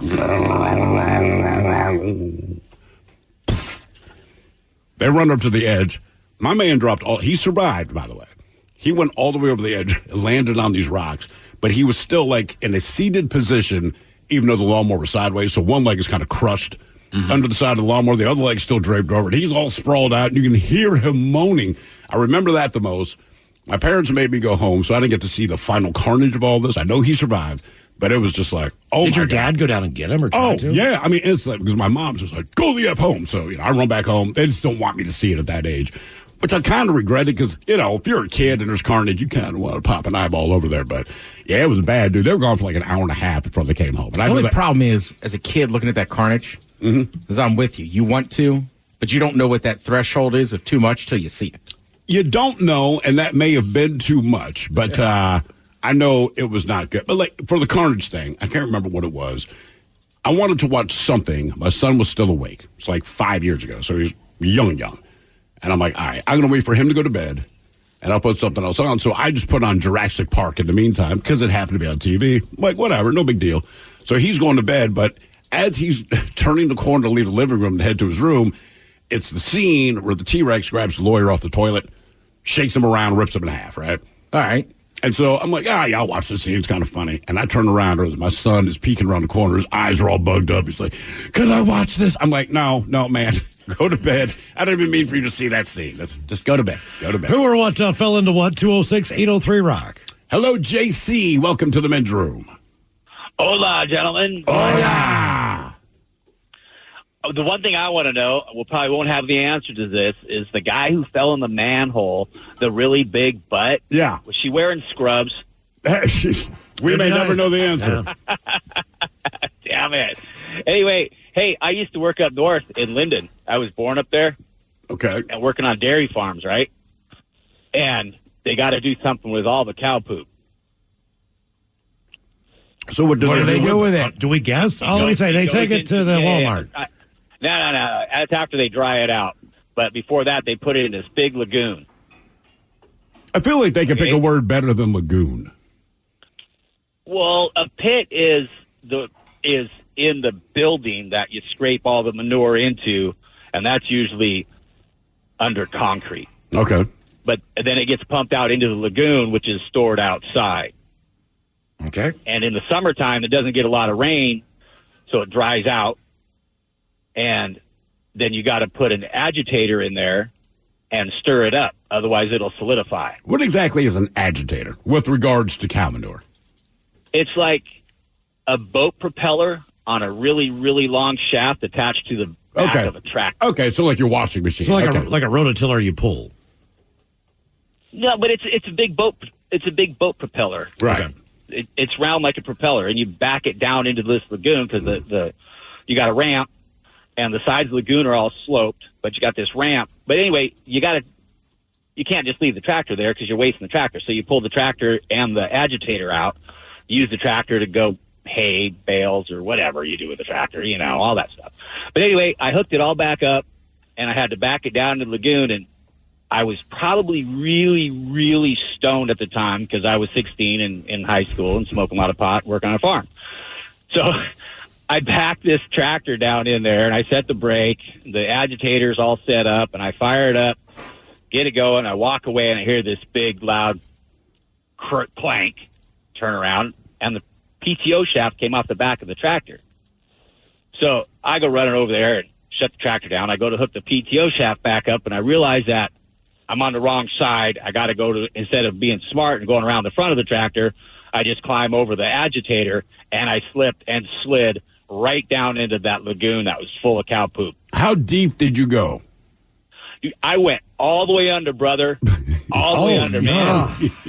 I had cow poop in my ears, in my nose, my hair, and it was Once again, bedroom callers, here are the 7 words you can't say on the radio. Sucker, mother, and please keep those words in mind when calling. Now, back to the program. That is unfortunate. Any of you guys spend time on a farm?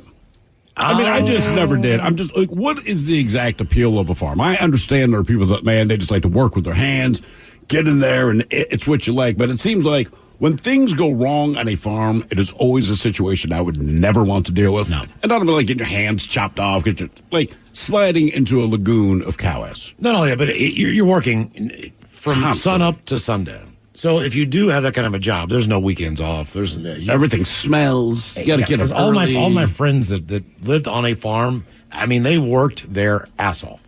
My dad had to spend his summers on the farm because he lived in the projects as a kid. And then when he said summer hit, man, this is Texas. So he's like, it's already hot.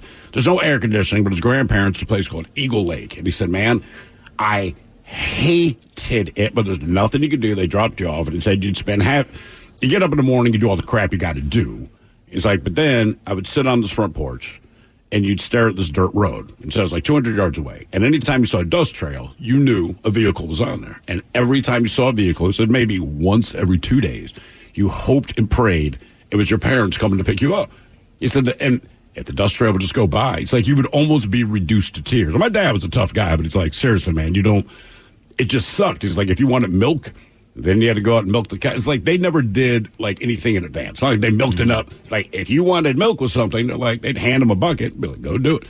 If you wanted butter, they're like, churn your own goddamn butter. It's like it sucks. I think back in the day when you could have farms and make money, and you didn't just have to make like one crop or be beholden to like one company. I think people liked it. It was their lifestyle. It was not so much for my dad because they weren't making any real money. You made just enough money to get by. He said most of that was just barter. You know, they grew whatever crop they grew. These other people grow that crop. You trade your crap off. Yeah. Everyone seemed to have cows. Everyone had pigs. But it's like, it sucked. But oddly enough, at the property line, they had a little barbed wire fence. And there was another dude who had to spend his summers stuck at Eagle Lake. And he hated it. And as my father says, he said, man, this was like a super country yokel. You could barely understand a word coming out of this guy's mouth. Okay. But each summer, they'd see each other and they'd chat, talk about their life, you know, when they're in school and all this. He's like, this guy both talk like that, like, man, when I get out of here, I'll tell you right now, I'm going to get in the television news. And my dad said, he never said it to the guy. But he's like, bro, you ain't doing TV news. Not talking like that. There's no chance. Anyway, years pass. He doesn't see him. I want to say the guy's first gig, as far as my father knows, was the local news in Houston. And his name was Dan Rather. I'm like, get out of here. He had a career. Yeah, he's like, I don't know what he did to get rid of the accent, but he goes, trust me, man, Dan Rather did not sound the way you know Dan Rather to sound now. Who are what fell into what? 206-803-ROCK. Hello, Eric. Welcome to the men's room. Liquor and whores. Liquor and whores. Liquor and whores. How you guys doing today? Doing great, man. Thank you. Awesome. Well, I got a story for you. It's not about me. It's about my sister. She went to school at USC, and she lived at the dorms. And she lived in the second story of the dorms. And she had the bright idea one day to put a chair on her bed and get up on the chair to try to put a poster up on the wall. All right. Now, she's kind of a bigger girl. So when she got up there, she kind of got all wobbly and lost her balance.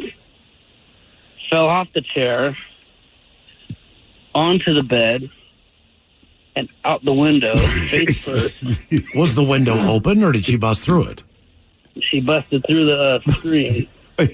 She bounced off of the bed through the damn window and 2 floors down. So, no, she's going head first into the cement. Ooh. She's impaled by a cast iron fence. Oh, my God. Spike went up each butt cheek and stopped her and saved her life. I mean, kind of. I mean, I might just take the concrete instead of being impaled in each cheek. Smashed her head. Yeah. What was so what is the medical diagnosis when you've been impaled on both ass cheeks? Well, the paramedics came and they had to cut the fence off with her still stuck to it. And brought her to the emergency room so she didn't bleed out. And they took it out. It wasn't barbed. Do you have any recollection what year this might have been? You can look it up. You can look it up. So afterward, it was probably 20 years ago, 15 years ago. Because I'm trying to think. Okay, so what's the poster? I'm guessing boy band. Is it Backstreet Boys? Is it NSYNC? Is it 15 years ago? I think there's more to this story. So she got invited to go on to Oprah. Wow. And so she was actually on there with Bethany Hamilton, which is kind of awesome. Well, that was the girl got her arm or leg bitten off by the shark surfing. Yes. Okay. And there was other stuff. There was a girl who was impaled by a marlin that jumped into the boat, and her I wish I saw that episode. It's a good thing that Marlon didn't clear the boat, and she'd have been at the bottom of the ocean. Oh yeah, no kidding. But your sister's okay now? She's fine. She was fine the next day. She went to finals the next day. But so Oprah asked her what poster it was, and I curse her to this day because they're not my favorite band. But it was a Smash Mouth poster. Aha! Smash Mouth. Smash Mouth. All right. And Smash Mouth. Smash Mouth contacted her, and she started making their web page. And she had like unlimited backstage passes forever. And she always asked me if I wanted to go, but no. I said no. I asked her, like, why didn't you say AC/DC or You're right. Led Zeppelin or anything? But anyway, that's the story. Yeah, that's crazy. That's not worth it. What does your sister do for a living now? She works for, what's it called, Billboard. Okay, I was wondering, because if she's doing a web page for a band, I would imagine you'd parlay that into a career. Yeah. That's kind of cool. So, how'd you get your job? Well, it's a long story. I bounced off of a bed, went through a window, impaled my ass, went on Oprah. Was contacted by the band. Now I work at Billboard. We know one thing, man. If you're going to be in that interview situation, it's back to the Brian Gumbel thing. Either you've done something extraordinary. Oh, with Oprah? Or Right. something really messed up has gone on in your life. One way or another. I didn't know that Oprah ever did the messed up stuff. I felt like she was always doing you have a new book, you have this. It was something positive. Well, yeah, that's what I'm saying. You've done something. You've done something. Or right. if I don't know who you are and you're on there. Some of the books were dark, though. Yeah, for sure. You know? Yeah. Okay. Who or what fell into what? 206-803-ROCK. And Brian Gumbel isn't bad overall. It was just real sports. Yes, yeah, dude, correct. you don't want to be on there. Hello, Kai. Welcome to the men's room. Hola. What's going on, guys? So basically, this story happened in 2014. I had just graduated high school. I was out camping in Eastern Washington with two other buddies and one of my buddies' families. And being the smart 18-year-olds that we were, me and one of the buddies, we decided to stay up most of the night and smoke in his car and fell asleep in his car and woke up the next morning like, hey, we haven't slept well. Why don't we go climb a giant like canyon or cliff face or something? Makes a lot of sense, yes. Exactly, and go smoke and look at the sunrise-ish. I mean, it was already 8 a.m., so the sun had definitely risen, but, we wanted to rise with the sun. So we climbed probably like 500 feet or so. We drove. So first off, we drove out of our campsite and found some like random little opening where we could, attempt to climb up the side of this like cliff or a little canyon face. And we climb all the way up. It takes about half an hour and we're kind of slipping and we make it up and it was fun and we're kind of out of breath. And so we're up there, we hang out for a minute and we're kind of like, well, let's go back down. There's no reason to be up here. So, we start to go back down and my buddy's much more athletic than me and he starts just racing down there. And I'm like, oh gosh, there's a lot of rock in between us and like, loose rock. I think like my buddy's dad was a geologist at the time and we were talking about the rock and everything. And he's like, yeah, that stuff's called scree and it'll just slide. And that's what causes, like rock slides. And so I'm above him, probably 50 feet. And I'm starting to like lose track of where he's at. And underneath my feet, rocks are just slipping, falling, bigger rocks, smaller rocks, rocks the size of basketballs, just start kind of tumbling down from beneath my feet. So I yell out to my buddy, hey, be careful, rocks are sliding. And next thing I know, he lifts his head up. I can kind of see his head and a rock probably the size of a softball. Boom, smacks him in the head. I mean, and I watch it smack him side of the head as he sticks his head up, almost like a gopher.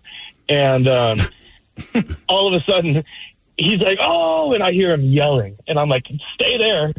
Don't move.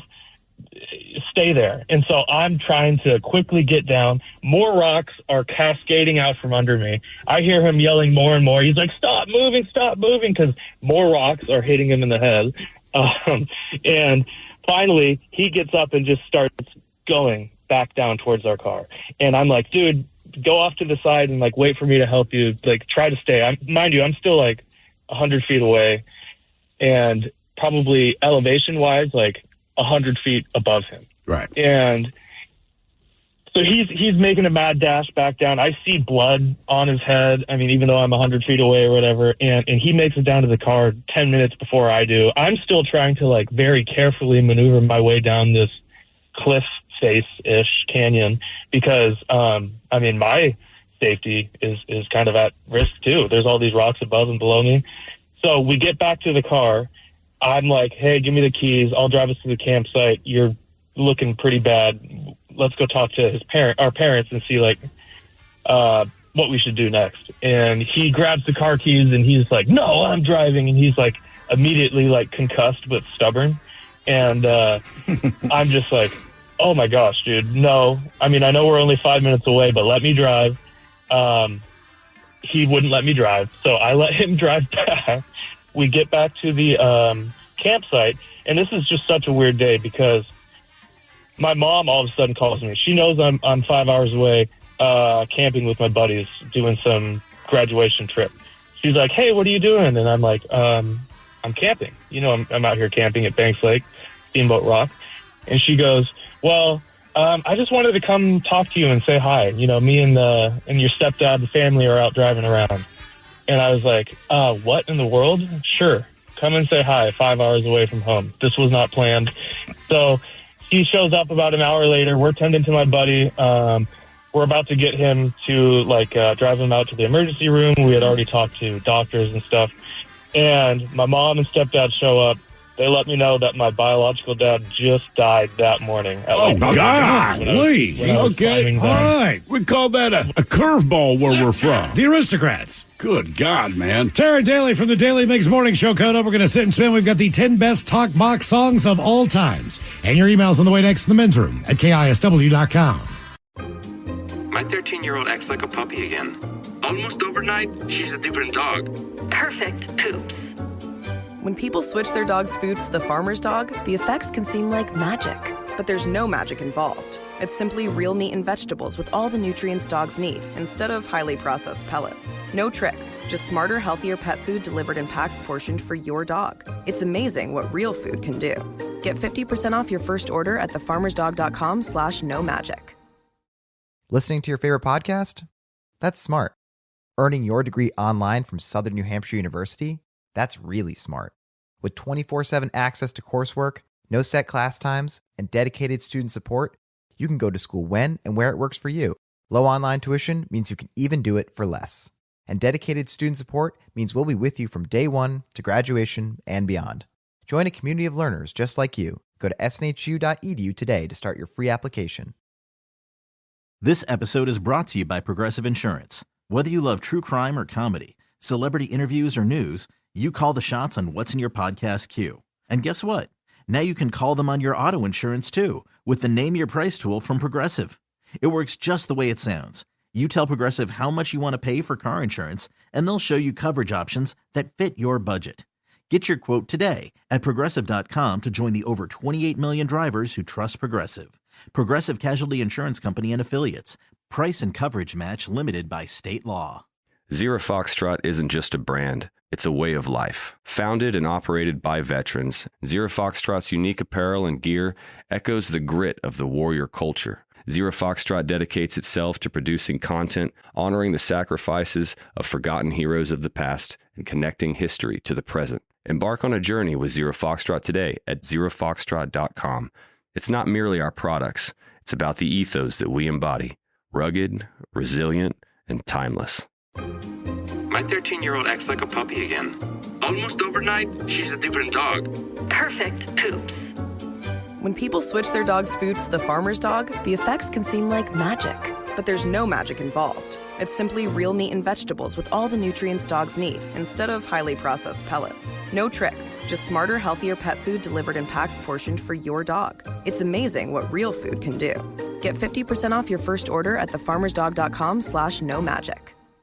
From executive producer Jimmy Kimmel. What's up, team? Just two people can't launch a brand. It takes a village. We are MMD Hollywood. Wowee. Which stands for medical marijuana. Due to restrictions, we can't tell you everything about our new reality series. But what we can say is the idea behind it is fully baked. I don't know. High Hopes. Streaming 4/20 on Hulu. Listening to your favorite podcast? That's smart. Earning your degree online from Southern New Hampshire University? That's really smart. With 24/7 access to coursework, no set class times, and dedicated student support, you can go to school when and where it works for you. Low online tuition means you can even do it for less. And dedicated student support means we'll be with you from day one to graduation and beyond.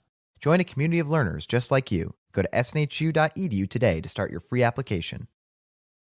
What's up? It's your boy, the Ted Smith from the Men's Room. And did you know I have a podcast? Well, I do. The Podcast. New episodes uploaded every Wednesday on the Odyssey app. The debauchery rolls on. You're listening to the Men's Room with Miles and Thrill. 99.9 KISW. We got the Taryn Daily Countdown from the Daily Mix Morning Show. Once again, we'll sit and spin the 10 best talk box songs of all times. Well, first time for a few emails to the Men's Room at KISW.com. You've got mail. You've got mail. Jump right to the birthday request, guys. I want to wish my handsome boyfriend Gunnar a very happy 25th trip around the sun. How about a big old bong rip? And will Coach Ted advise him on going to the Indy 500 in May? Thanks so much, guys. That's from Riley in Indiana.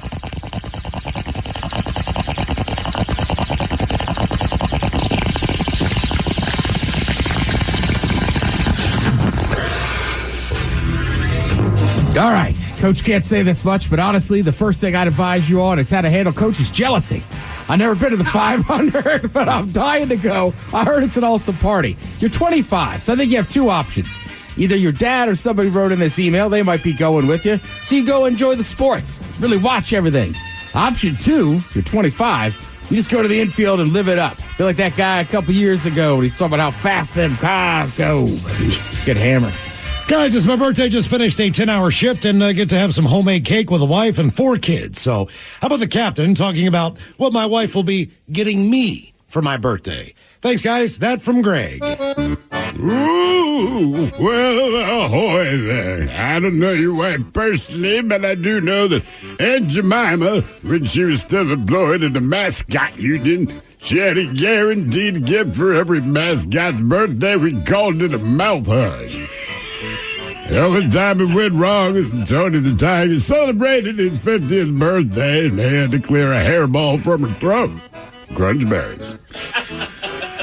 Guys, it's my buddy Zach, a.k.a. Jackie's birthday. Happy birthday, you old F. Welcome to the 40s Club. Guys, let him know he is loved even though he has a small one. So have a good one, bud. Can we get a your penis is too small? Thanks, fellas. Appreciate it. That from Jay. I want to wish my beautiful, amazing, and sexy wife, Lynette, a very happy 49th birthday. Every time we carpool the ride home, she makes... the ride home makes her smile because you guys are the greatest. Oh, thank you. How about some green beans because she hates it when I sing it. And the Dirty Germans telling her how much fun we're going to have golfing in Cabo. She doesn't golf. Thanks, guys. That from Jeff. Green beans, green beans, green beans. Yeah, let your wife know that she might not golf, but that's not what you meant when you said when you get to Mexico you plan on playing 18 holes. Yeah, so the main thing is it's the turn. Never forget to use the ball cleaner. And also, so it sounds very fun. So have fun with her and then frankly go play 18. Yeah. Gentlemen, today's my wonderful mother-in-law, April's 49th birthday. We listen to you guys every day and appreciate all the laughs you give. How about a big old bong rip and the Dirty German suggesting things that she needs to try before she's 50? Thanks so much, guys.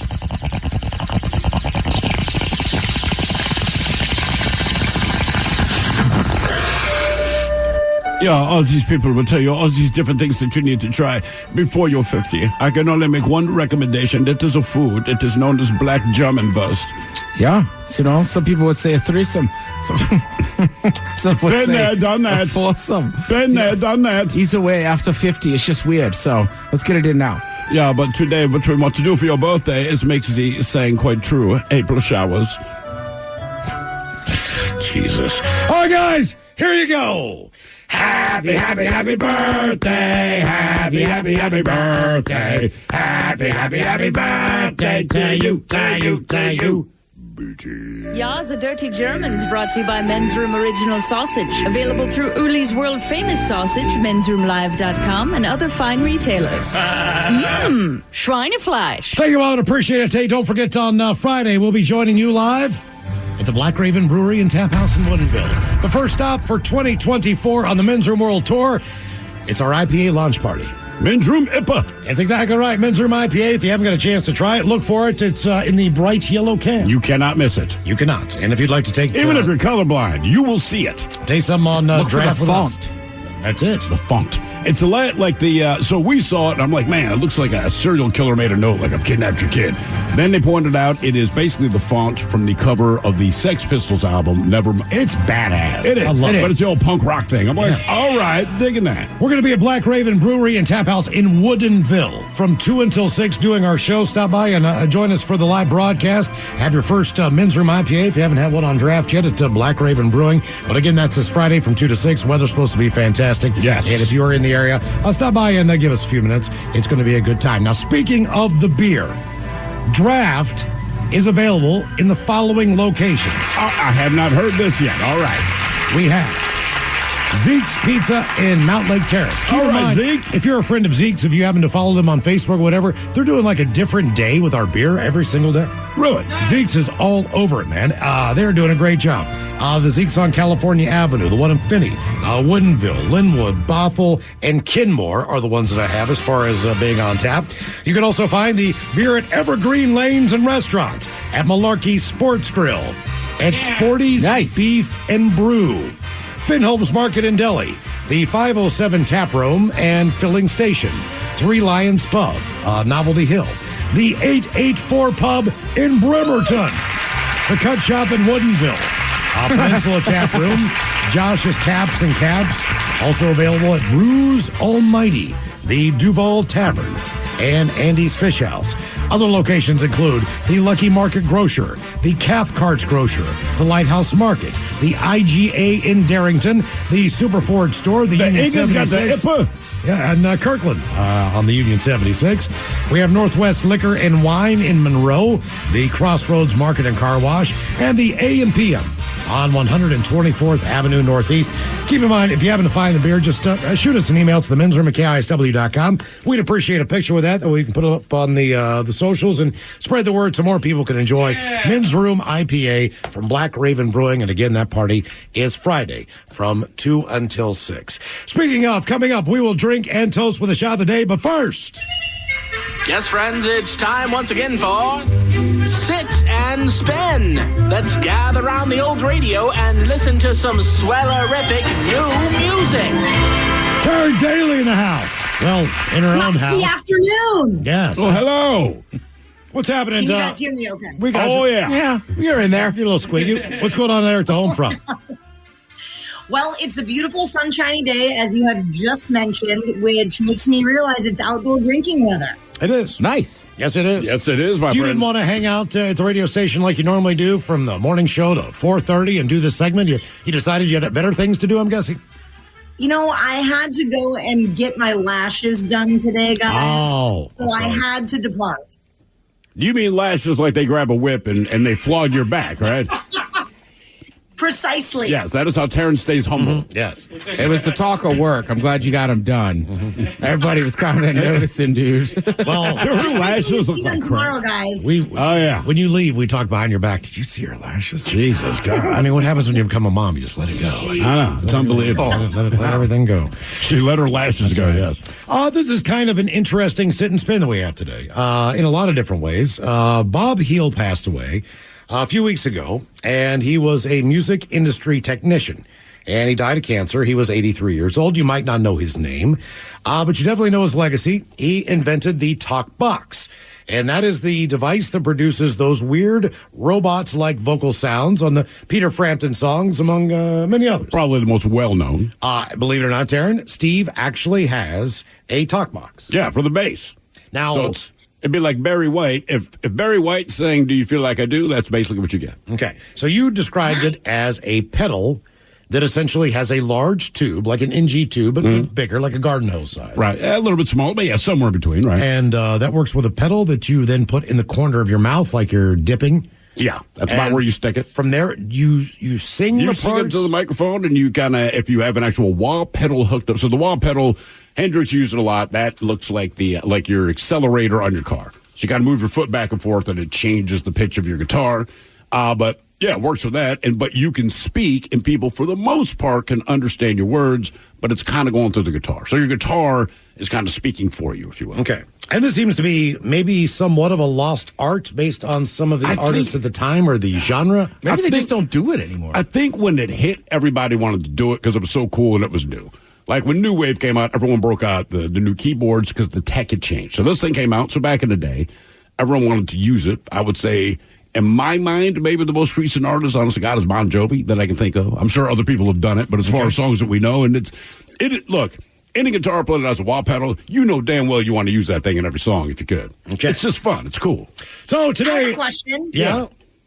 At the beginning of Man in the Box, does Lane Staley use it? He doesn't. As far as I know, he doesn't. I think that's just him. But it does have that sound to it. It does have that sound, but I think they just affected his voice. But I think if you have a guitar, you could probably pull it off. Okay. So today on Sit and Spin, the 10 best talk box songs of all time. Number 10.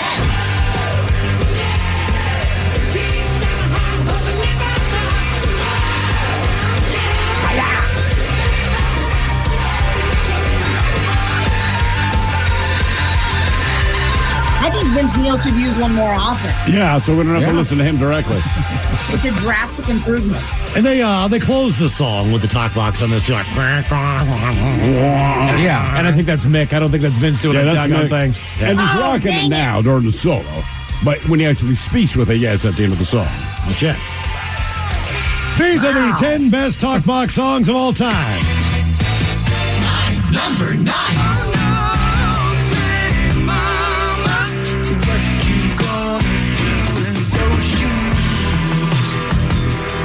Oh, kind of shoes. Daniel. I'm assuming red high heels. Any kind of shoes you like. They got to be red heels. I was thinking Birkenstocks. Yeah, she's a hippie. Eagles in those shoes. Joe Walsh, by the way, when the inventor, Bob Heel, put this piece of technology together, he actually invented it and made it for Joe Walsh. Which is weird. Do you think Joe Walsh said to him, I want something like this? Or did Bob Hill say, hey, I'm creating this thing that I think you can use? I don't know. Either way, man, he used it a lot. Like Rocky Mountain Way, Life's Been Good. There's a ton of tunes that he used it. These are the 10 best talk box songs of all time. Number 8.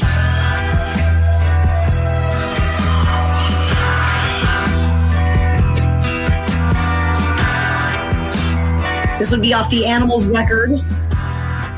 Pink Floyd. Pigs. 3 different pigs. This 3 is such a different cool- ones. Not 3 little ones. If you're not talking to the talk box, I'm realizing now, it kind of sounds like an electric harmonica, right? That's accurate. Yeah, a little bit. Not those 3 little pigs, the different ones. Those ones. 10 best talk box songs of all time. Number 7.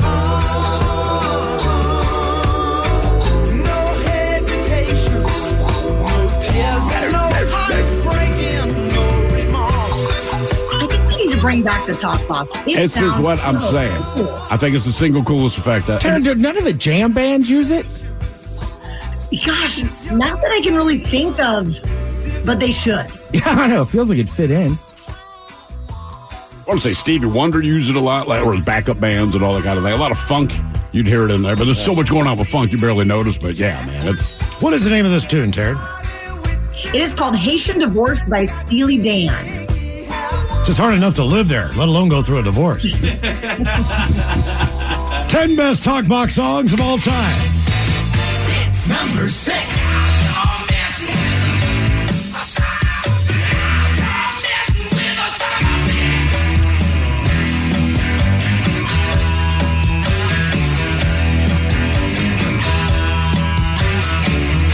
The hair of the dog from Lazarus.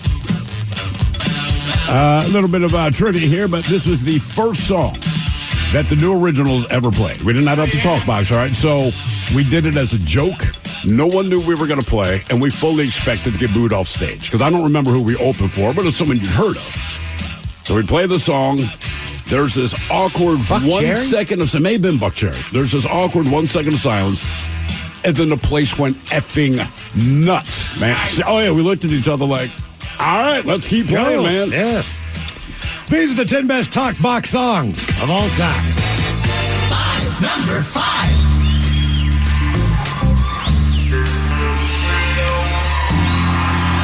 And see, you get that reaction because you use the pedal. It's that easy. They should call it the ass magnet.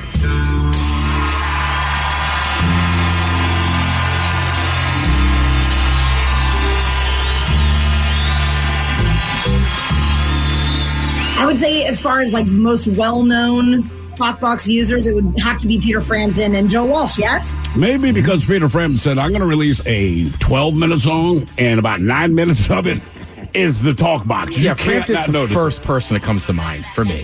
Well, he even said, I owe my career to the talk box.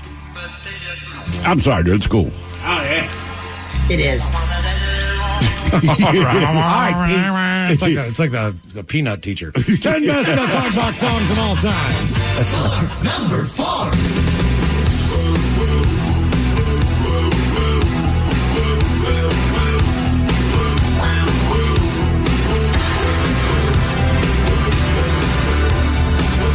I guess that's Richie Sambora? Yeah. Whoever's playing guitar is using the talk Okay, box. gotcha. This should get played a lot this weekend. What do you mean? Like St. Patrick's Day weekend. You know, it's like, white person, middle-aged holiday. Break out this song.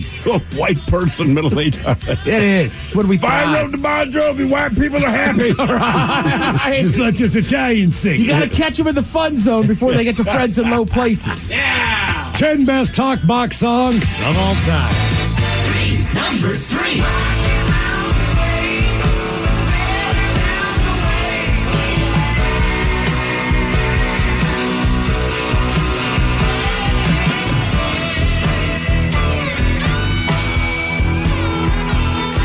Got to see Joe Walsh live about maybe 12 or 13 years ago. He was so fantastic. Really? I heard the Eagles tour this year is amazing, too. Seriously? Yeah, I heard they're just kicking ass. I heard if you've never been to the Eagles, I'm like, I have not. I have Go to the Eagles. It's like, really? I mean, yeah. It's amazing. It's usually bands that hate each other. You can tell when they're playing. So I'm glad. A lot of the friction's gone there. Oh, yeah? When Okay. Glenn Fry passed away, a lot of that went away. That's the nice way to say Glenn Fry died. Well, he and Don Henley, Yeah, they butted heads. clearly did not like it At that point in time. 10 best talkbox songs of all time. Number 2. This is a great song, period. Oh, yeah. It always reminds me of what's the movie? Come on now. Dazed and Confused. Armageddon. Dazed and Confused, yep. He also had the slap thing in there. Yeah. Viber slap. Yeah, He Viber broke slap. that. He breaks that. Right here. Wait for it. He actually breaks that. He said it in an interview right here. That's him breaking the Viber slap. Oh, no way. Yes. Little. That is him breaking that. You can't get another one. No. You got to do this in one take now. You can't get someone to run out and go get one. Okay, these are the top 10 talkbox songs of all time. 3 minutes at number 1. Number 1. I want you. Show me the way. Yeah.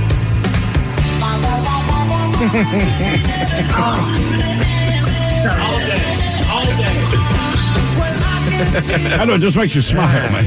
Yeah, Taryn, thank you so much. Enjoy the new lashes, and we'll see you again tomorrow morning. Daily Mix Show. Guys. What are you doing? Free jelly rolls for everybody tomorrow? Yeah, we got Jelly Roll tickets during Cellmate. Tickets? Yeah, all right. I thought you guys had actual jelly rolls. I know, I'm Jelly disappointed. Rolls. Yeah. We'll work on that as maybe a prize for the loser. Jelly Roll tickets tomorrow on the Daily Migs Morning Show. Taryn, thank you so much. We appreciate it.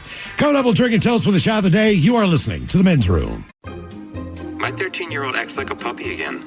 Almost overnight, she's a different dog. Perfect poops. When people switch their dog's food to the farmer's dog, the effects can seem like magic.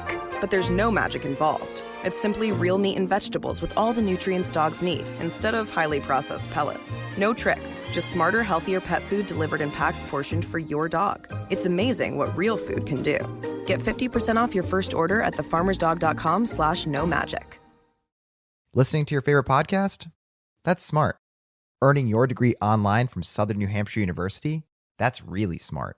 With 24/7 access to coursework, no set class times, and dedicated student support, you can go to school when and where it works for you. Low online tuition means you can even do it for less. And dedicated student support means we'll be with you from day one to graduation and beyond. Join a community of learners just like you. Go to snhu.edu today to start your free application.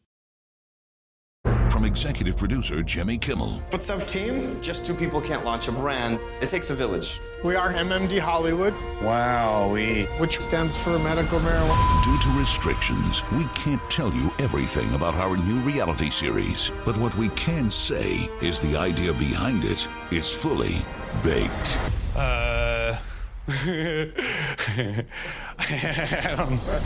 High Hopes. Streaming 4/20 on Hulu. 99.9 KISW. The shenanigans continue. This is the Men's Room with Miles and Thrill. All right, so count of minutes. We'll drink and toast with the shot of the day. And we do have your headlines on the way at 5:50. But first, quick check-in with Mike Hawk and some of the stories and headlines he is not working on. Thank you, Miles. The U.S. is being invaded by a, quote, time bomb weed, according to experts. What exactly is a time bomb weed? It's one of those where it takes it a while to flower and bloom and then spread all over the place. Cool. I don't know if it's anything noxious. I don't know if it's anything toxic, but it is a weed that takes a hot minute and then it infects the entire area. Well, they call it a hot minute weed. The hot minute weed. It's less threatening than a time bomb weed. Right, because it sounds like we have an impending doom. And maybe I should have read a little bit more into it because it is a headline I'm not working on. But I feel like we do get these, look out, here it comes. Like, of course. All right, I got a weed whacker. Ta-da, problem solved. Murder hornets, you name it. Exactly. Yeah, I remember when they were taking over everything. We actually got it over here, but we didn't get anything. Didn't they find like one or right, something? Like one. And again, we were the center of it again, I think. The epicenter. Right. One. Criminy. A linguist claims that the English language does not exist, but it's merely poorly spoken French. Yeah, maybe. But they call it English now. I mean, that's how it works. At the end of the day, aren't a lot of European language just poorly spoken Arabic or something like that? Poorly spoken Latin. Right? Plenty of poorly spoken Arabic, yeah. That's how languages develop. Right. That's exactly how they work. Go to au revoir. Bingo. You know. Yeah, right. What does he want to speak in Latin? Like, come on. Right. And what are the baseline languages? There's Latin. Well, Latin is like the root. But I mean, there's Germanic, but it depends. If you're talking to Romance languages, it's Latin. So English, French, Italian, right? So a lot of the words are so similar. Right. Right? And then you get the Germanic language, you're talking Russian, German, all that kind of thing. So. Yay. Yeah, it's like that's how languages happen, dummy. Right. And then dialects change. Right. It's called separation. You hang out here in the U.S. in any given pocket of what we got going on here, we call different things different things. Mm-hmm. Plus, everybody does it, right? Like, if I hang out with you enough outside of work, I'm going to start saying stuff you say. You'll say stuff I say. Doggone it. Even the way you talk. Well, I don't know about doggone it. But even like the way you talk or your pacing. Sure. Right? So it's like Catalonia in Spain. Yeah. Like, they talk with the lisp because one of the kings had a lisp. Is that literally why they have a lisp? Not a lisp, but why they... Ibiza. It's why they. Right. It's not a lisp, but that's not how they pronounce it. Maybe I'm not saying a correct lisp. So that but you don't insult the king. He had a speech impediment. No kidding. Mm-hmm. So, this is how these words will not be pronounced. My daughter lives in Murcia, which I say Murcia. Right. Gotcha. But it's Murcia. Right. Because I did take a Spanish class, and they talked about how Spanish in Mexico is different than Spanish in Spain. Way different. Because of that, Even if you get one Mike of the, Tyson should move to Spain. Yes. If you get one of the Spanish language tutorial things, whatever the hell they're called, you get either Central American Spanish or Spanish. No kidding. European Spanish. Spanish. Yeah, European Spanish. Yeah. Ha! Yeah, and it's I don't know about if my story is correct. That's just what I've heard. Okay, I believe it. I mean, that's the rumor that's out there. That's, sure. Yeah, and it makes sense. Back in that time, like the King's got a lisp, we all got a lisp. Well, and it's always weird that it shocks us that like somebody from Mexico who speaks Spanish, it's like hard for Spanish people to understand them. But we've all done it. Like maybe not Miles yet, but like talk to somebody from Scotland. He's speaking the same language as I am, but we can't really understand each other. And he thought I was very slow. Like, shoot, can you speed up talking? Right, go down to Texas, just right here at home, man. There's some folks with a thick drawl that you got to make them say it a few times before you can understand what they're saying. Miles, so what was the show in West Virginia? Coal miners or something? Or it's either Moonshiners or there's one where they have the. It was a coal miner one, right? They put October Sky. They're speaking English. They had to put subtitles. All the noodling shows where the guys fish with their arms. Oh yeah, anything out of Louisiana. But the thing is, I was insulted because I was watching whatever. I think it was Cole. I'm like, how do you not understand this? Right. You know, if I was watching with, it's like I can't understand a word of it. Right. Like, I'm reading everything. I'm like, you got to be kidding me. Well, and there's that other documentary, The Wild and Wonderful Whites of West Virginia, or something like that, and that's another one. They had to put subtitles out there. You just don't understand what they're saying. Boomhauer was speaking English. I think that's the best way to put it. Correct. Yeah, and slang's just crazy. I mean, I grew up closer to D.C. You go to Baltimore, which is, 40 miles? 37 miles. They have a different dialect and everything else, and parts of them, they have that Hun stuff. Like, I don't know. It's 40 minutes away. And that's what truly shocks me, is that you can have a border. There's a wall between the two of you, and people speak completely different languages on either Absolutely. side. Yeah. That's just nuts to me. 48% of couples sleep better without their partner, according to new research. And it makes sense. Look, You get the whole bed. Right. I mean, that's literally all it is. Right. My wife and I sleep apart a handful of times just because I like to watch this TV show to fall asleep. Yep. She takes longer to fall asleep, and she doesn't want to watch my TV show, so she just does her own thing. It's fine. And we sleep better. We sleep longer. I mean, I don't usually do it, but I woke up this morning refreshed, and I was sleeping diagonal.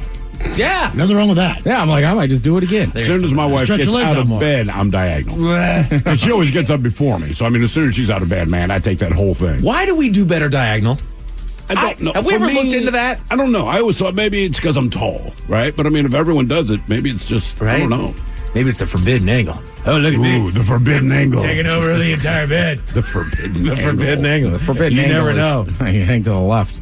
Ted, I saw you were cracking the books earlier today because you couldn't help but get enough information on squirrels. And I saw that and I was like, you I'm know nutty what? for him. You are, man. But I wanted to get you He never shuts up about hard bullet point facts. We're all going to bring ourselves up to Ted Smith speed. The Men's Room Top 10. The Men's Room Top 10. 10 facts about squirrels. They've had many jobs over the years, like Tommy Tucker, a male eastern gray squirrel who would tour the country wearing women's fashions, performing tricks and selling war bonds. They've even been pets to Benjamin Franklin and Presidents Warren G. Harding and Harry Truman, who both named their squirrels Pete. But for those of us with a more discerning palate, we all know those tree rats are best served in a crock pot with dumplings. Bon appetit. It literally looked up what the most delicacy way of preparing And it is squirrel dumplings. Yes, squirrel I dumplings. still want to eat it. A lot of people say it's delicious. You wouldn't eat it? I want to. Oh, you want to? Hell yeah, dude. That's right. They're plentiful. Right? There's plenty. We're good. My dog wants to eat all of them. That's right. This is the time of year they're popping out all over the doggone place. I know. Fun facts about squirrels. Apparently, bottom of the list, kind of an honorable mention. They can lie. They engage in what's called tactical deception, a behavior previously only seen in primates. When they think they're being watched by someone looking to pilfer their cache of food, the researchers discovered that they would pretend to dig a hole as if burying an acorn or a nut, but tuck their snack into their mouth and go bury it elsewhere. You know what, man? I like them a little more just because of that. Oh, no. Jeff's looking at me again. Hang on. Yeah. Just going to open this drawer real fast. Taking this whole dumbass. Putting this in here. Let's get out of here. They help scientists determine whether a forest is healthy. In what way? Just being there? Pretty much. So they look at tree squirrel populations to measure just how well a forest ecosystem is faring because they depend on their forest habitats for seeds, nesting sites, and food storage. The presence of, and demographics of tree squirrels in an area is a good bellwether for the health of a mature forest. Yep. They shake all the stuff off the leaves, off the trees. Yeah. Oh, exactly. All that, yeah. And it's weird how just something that small really helps the ecosystem continue. Mm-hmm. You know, bees, you wouldn't, they're a pest to a lot of people. They're the reason everything grows. Right. They're hugely important. Also, they'll sting you. Do yourself a favor and Google Tommy Tucker the squirrel. Yeah? It's pretty phenomenal. I might have to do that. Tommy Tucker the squirrel. I mean, it's just a squirrel in dresses, but I've just never seen it, so I'm kind of excited. Oh, my God. Yeah, look at him. This looks like dinner You've for got schmucks. to be kidding me. What is this? That's what I'm saying. This is a real thing. Oh, my God. Oh, no. Definitely check out Tucker the Squirrel. And ask yourself what reality you're living in. Fun facts about squirrels. Did you guys know that they can heat up their tails to ward off predators? I didn't, but that sounds awesome. They will wave its tail like a rattlesnake to convince the snake that it's a formidable opponent. Surprisingly, they whip their tails at their foes, whether it's light or dark outside, and they can control the blood flow to their tails to cool down or keep them warm. And they use this as their advantage in a fight, pumping blood into their tails. Even the rattlesnakes can't see their bushy tails. I mean, that makes sense, because when they get stuck in the street, that tail starts going nuts. It does. Until they get hit. They're indecisive. That is what I think of squirrels. Yeah. Left, right, just pick and a they direction, do that kind of serpentine zigzag pattern, like choose a way, doggone it. Squirrel fur may have spread leprosy in the Middle Ages. Cool. Yeah. Research published in 2017 found a strain of leprosy similar to a modern variant found in squirrels in southern England in the skull of a woman who lived in England sometime between 885 and 1015 CE. Squirrel's like, want to get some leprosy? I got leprosy for you. Leopard squirrels. I'm Tommy Tucker. They could aid in stroke research. Stop it. When ground squirrels hibernate, their core body temperature. Oh, a little pause. Use two hands, buddy. It's huge. When they hibernate, their core body temperature drops dramatically. In the case of an Arctic ground squirrel, to as low as 26.7 degrees Fahrenheit, possibly the lowest body temperature of any mammal on the Earth. During this extra cold hibernation, a squirrel's brain undergoes cellular changes that help with its brain deal with reduced blood flow. Damn. So researchers are currently trying to develop a drug that could mimic the process of the human brain. Where do they, in a nest, in the ground? I mean, anywhere that they can find that's just out of the weather, to be honest with you. Okay. Yeah. So enjoy that. Let's see here. They're one of the few mammals that can sprint down a tree head first. That is true. That is true. Right? So can bears. Can they really? Oh, I've seen it on a video. Yeah. Sometimes they'll back down, sometimes they'll just head down. Like, they don't need any more doggone advantages, man. What, bears? Yes. Don't need that. They're also forgetful, and that forgetfulness helps trees grow. I don't know where I put my nuts. That's exactly right. They forget where they bury their acorns, and they just make them grow trees. That's a weird way for nature to work. That tells me trees came up with it. Look, you're going to help us spread our seed, so to speak, but you're not going to remember where you buried it. But then the number one fun fact about squirrels, and Ted already knows this. Actually, I don't know who doesn't know this, but squirrels can jump really, really far. In one study of the tree-dwelling plantain squirrels that roam the campus of the National University of Singapore, squirrels were observed jumping almost 10 feet at a stretch. Damn. In another study in the eastern ground squirrel, one researcher observed a squirrel jumping more than 8 feet between a tree stump and a feeding platform, propelling itself 10 times the length of its body. Flying squirrels obviously can traverse much farther distances midair. The northern flying squirrel, for instance, can glide up to 295 feet, damn near the length of a football field. That's actually impressive. Right? And it's all because they basically have armpit fat. Very much. Let it glide, brother. Look like a Florida grandma out there. Look at Grandma flying. Yeah, don't worry about that little new skin, Grandma. I know. You go, girl. Police headquarters in New Orleans is facing a drug issue, but from within, Miles. From within? From within. I'll tell you all about it at 5:50. Thank you, sir. Headlines are coming to 5:50. In the meantime, let's get a contestant on the line for Profile This at 206-803-ROCK. All right, have we made it to drinking time? My 13-year-old acts like a puppy again. Almost overnight, she's a different dog. Perfect poops. When people switch their dog's food to the farmer's dog, the effects can seem like magic. But there's no magic involved. It's simply real meat and vegetables with all the nutrients dogs need, instead of highly processed pellets. No tricks, just smarter, healthier pet food delivered in packs portioned for your dog. It's amazing what real food can do. Get 50% off your first order at thefarmersdog.com/no-magic. Listening to your favorite podcast? That's smart. Earning your degree online from Southern New Hampshire University? That's really smart. With 24/7 access to coursework, no set class times, and dedicated student support, you can go to school when and where it works for you. Low online tuition means you can even do it for less. And dedicated student support means we'll be with you from day one to graduation and beyond. Join a community of learners just like you. Go to snhu.edu today to start your free application. From executive producer Jimmy Kimmel. What's up, team? Just two people can't launch a brand. It takes a village. We are MMD Hollywood. Wow, which stands for medical marijuana. Due to restrictions, we can't tell you everything about our new reality series. But what we can say is the idea behind it is fully baked.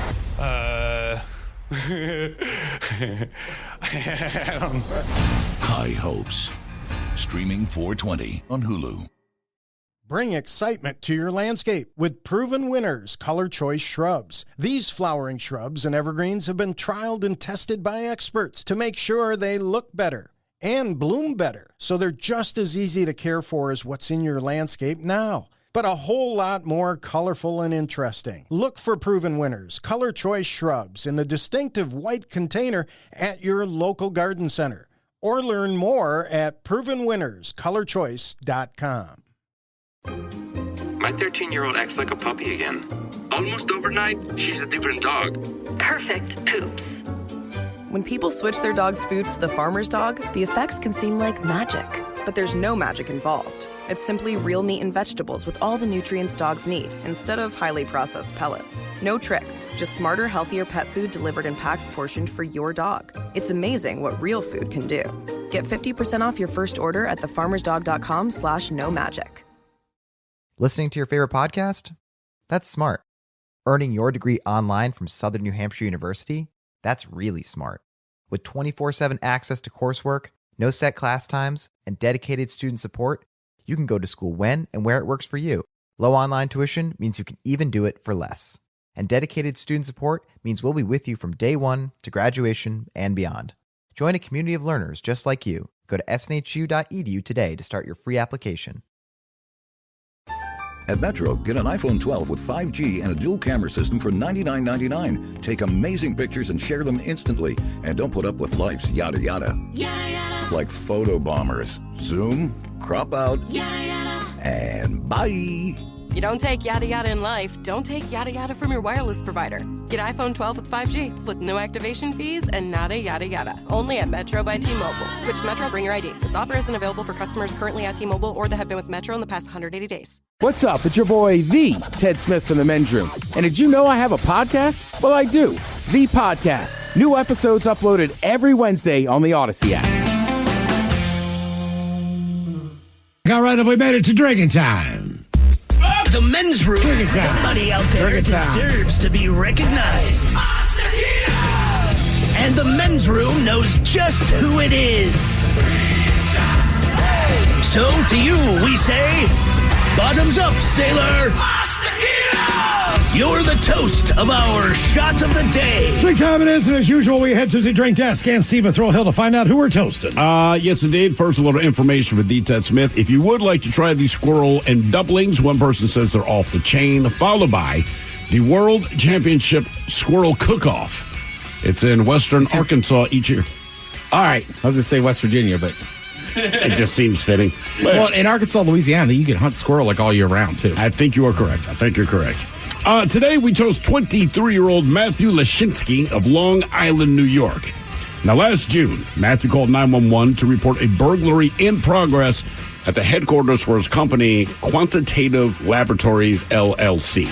Now, when officers arrived on the scene, police found broken glass at the entrance to the lab where the company works with multiple chemicals. And at that time, they didn't have any leads on who broke in, but there is now a sentencing scheduled for the end of this month because Quantitative Laboratories, LLC It's primarily a meth lab. And I say primarily because it's a meth lab. They also produce fentanyl and the date rape drug. The guy that called is the guy that makes the meth.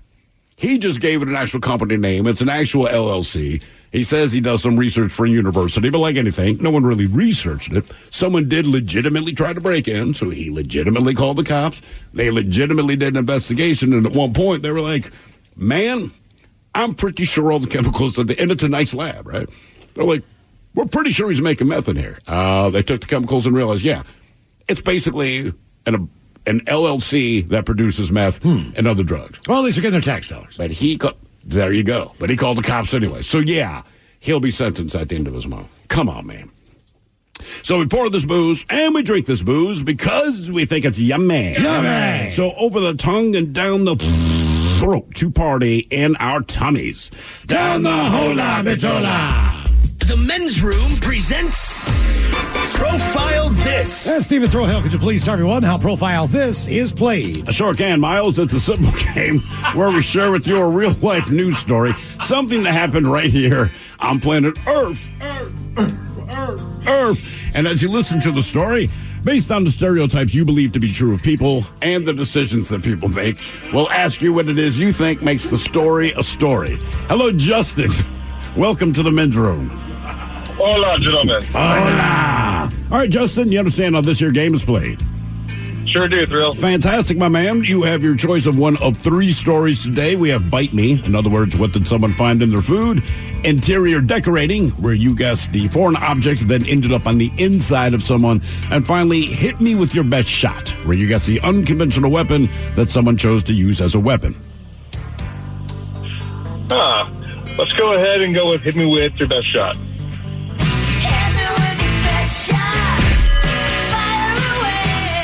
All right, we go to my old stomping grounds, my hometown of Baltimore, where a man, well, he was stabbed with something while he was downtown. Around 5:15 p.m., officers were patrolling on Light Street, that's a main avenue there, when they were flagged down by a bystander who said a man was being assaulted down the street.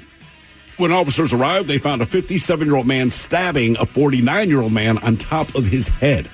Officers did apprehend the suspect, and he's currently in police custody. Now, the victim suffered non-life-threatening injuries. He was transported to a hospital to receive treatment.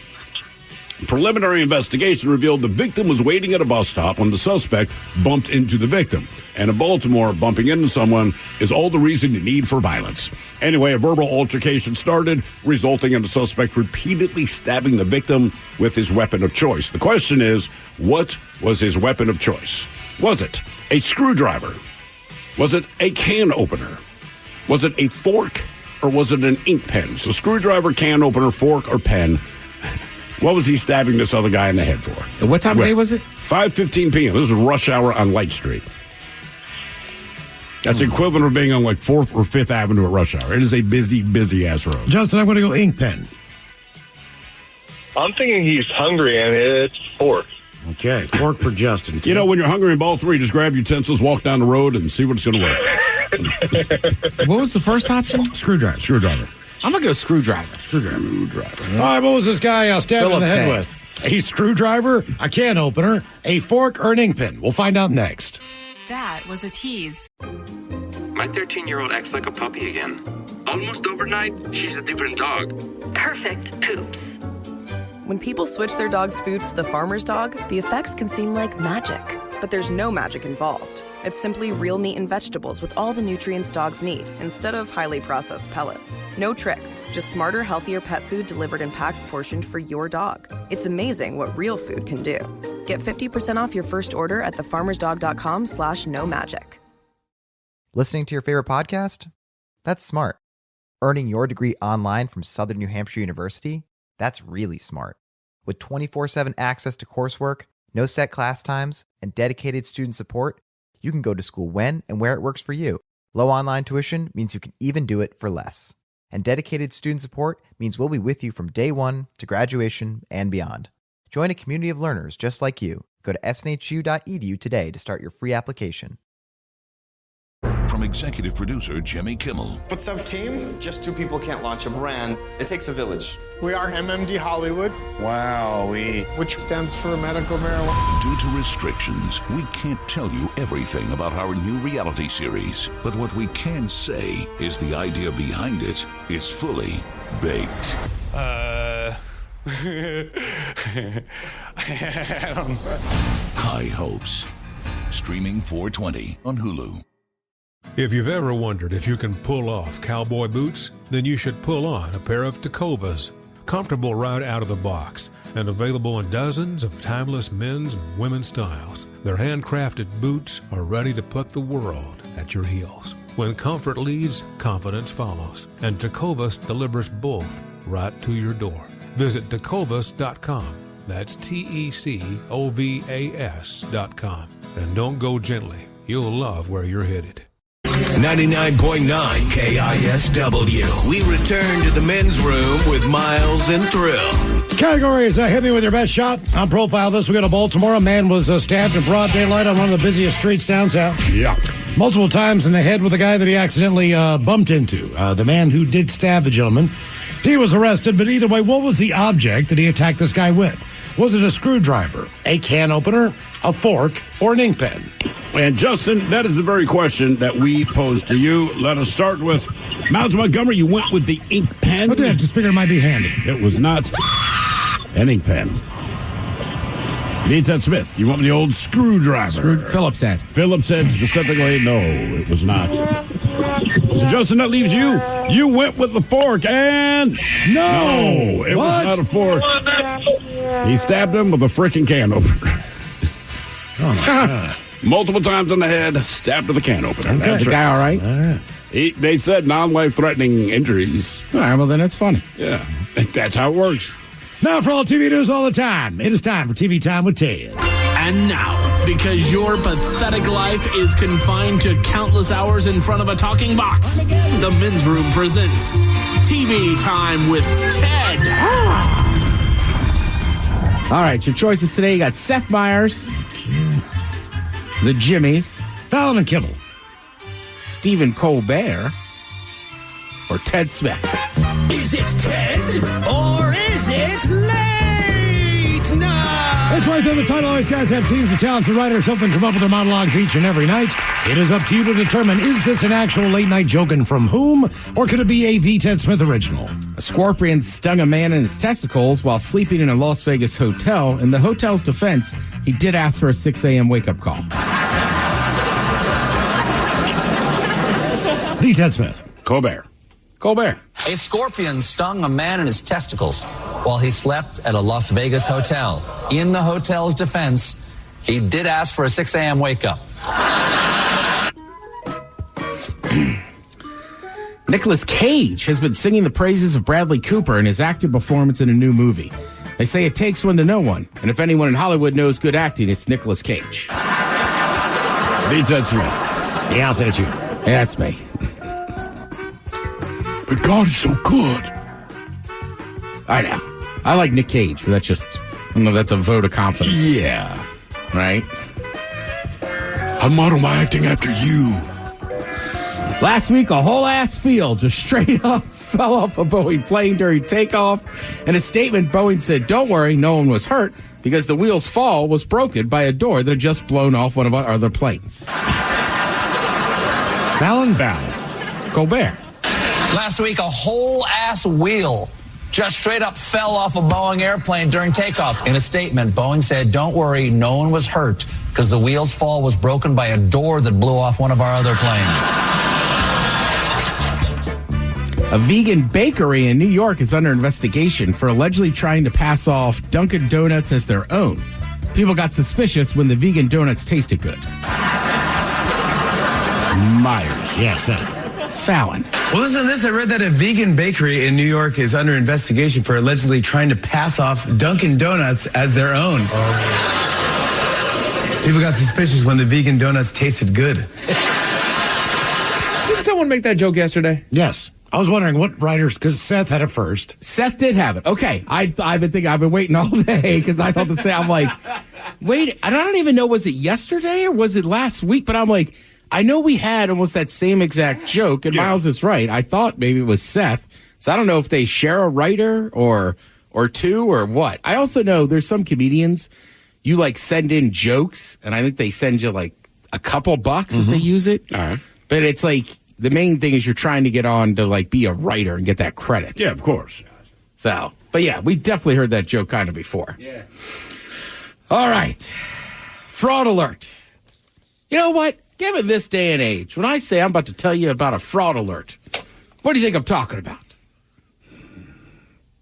Either Photoshop or a scam on old people. I say someone stole your bank stuff. All right. I was thinking could be anything these days. Politics, athletics, fraud. This one's actually about the Oscars, though, and basically all the lies you were told on Sunday night. Oscar lies. Messi the dog from Anatomy of a Fall wasn't even in the audience. Not during the actual broadcast, anyway. His appearance was pre-recorded with a bunch of seat fillers. So when they do the cut, you don't see anyone's face. You just see bodies around. Fraud. Being lied to about Messi the dog, who isn't even the most famous Messi. I don't think this should shock anybody that there's a little fraud on this. John Cena was not actually naked. What? Yeah. Come on.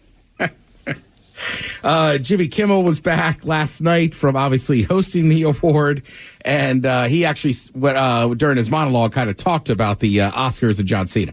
Getting this on the air, of all the times I've hosted the Oscars or the Emmys or anything, no comedy bit has ever received more scrutiny than this. When there were meetings and side meetings, there were emails, there were intense discussions about the size of the envelope and whether we needed to Velcro it to John's body. We had to fill his crack and have socks, and various testicalia was discussed.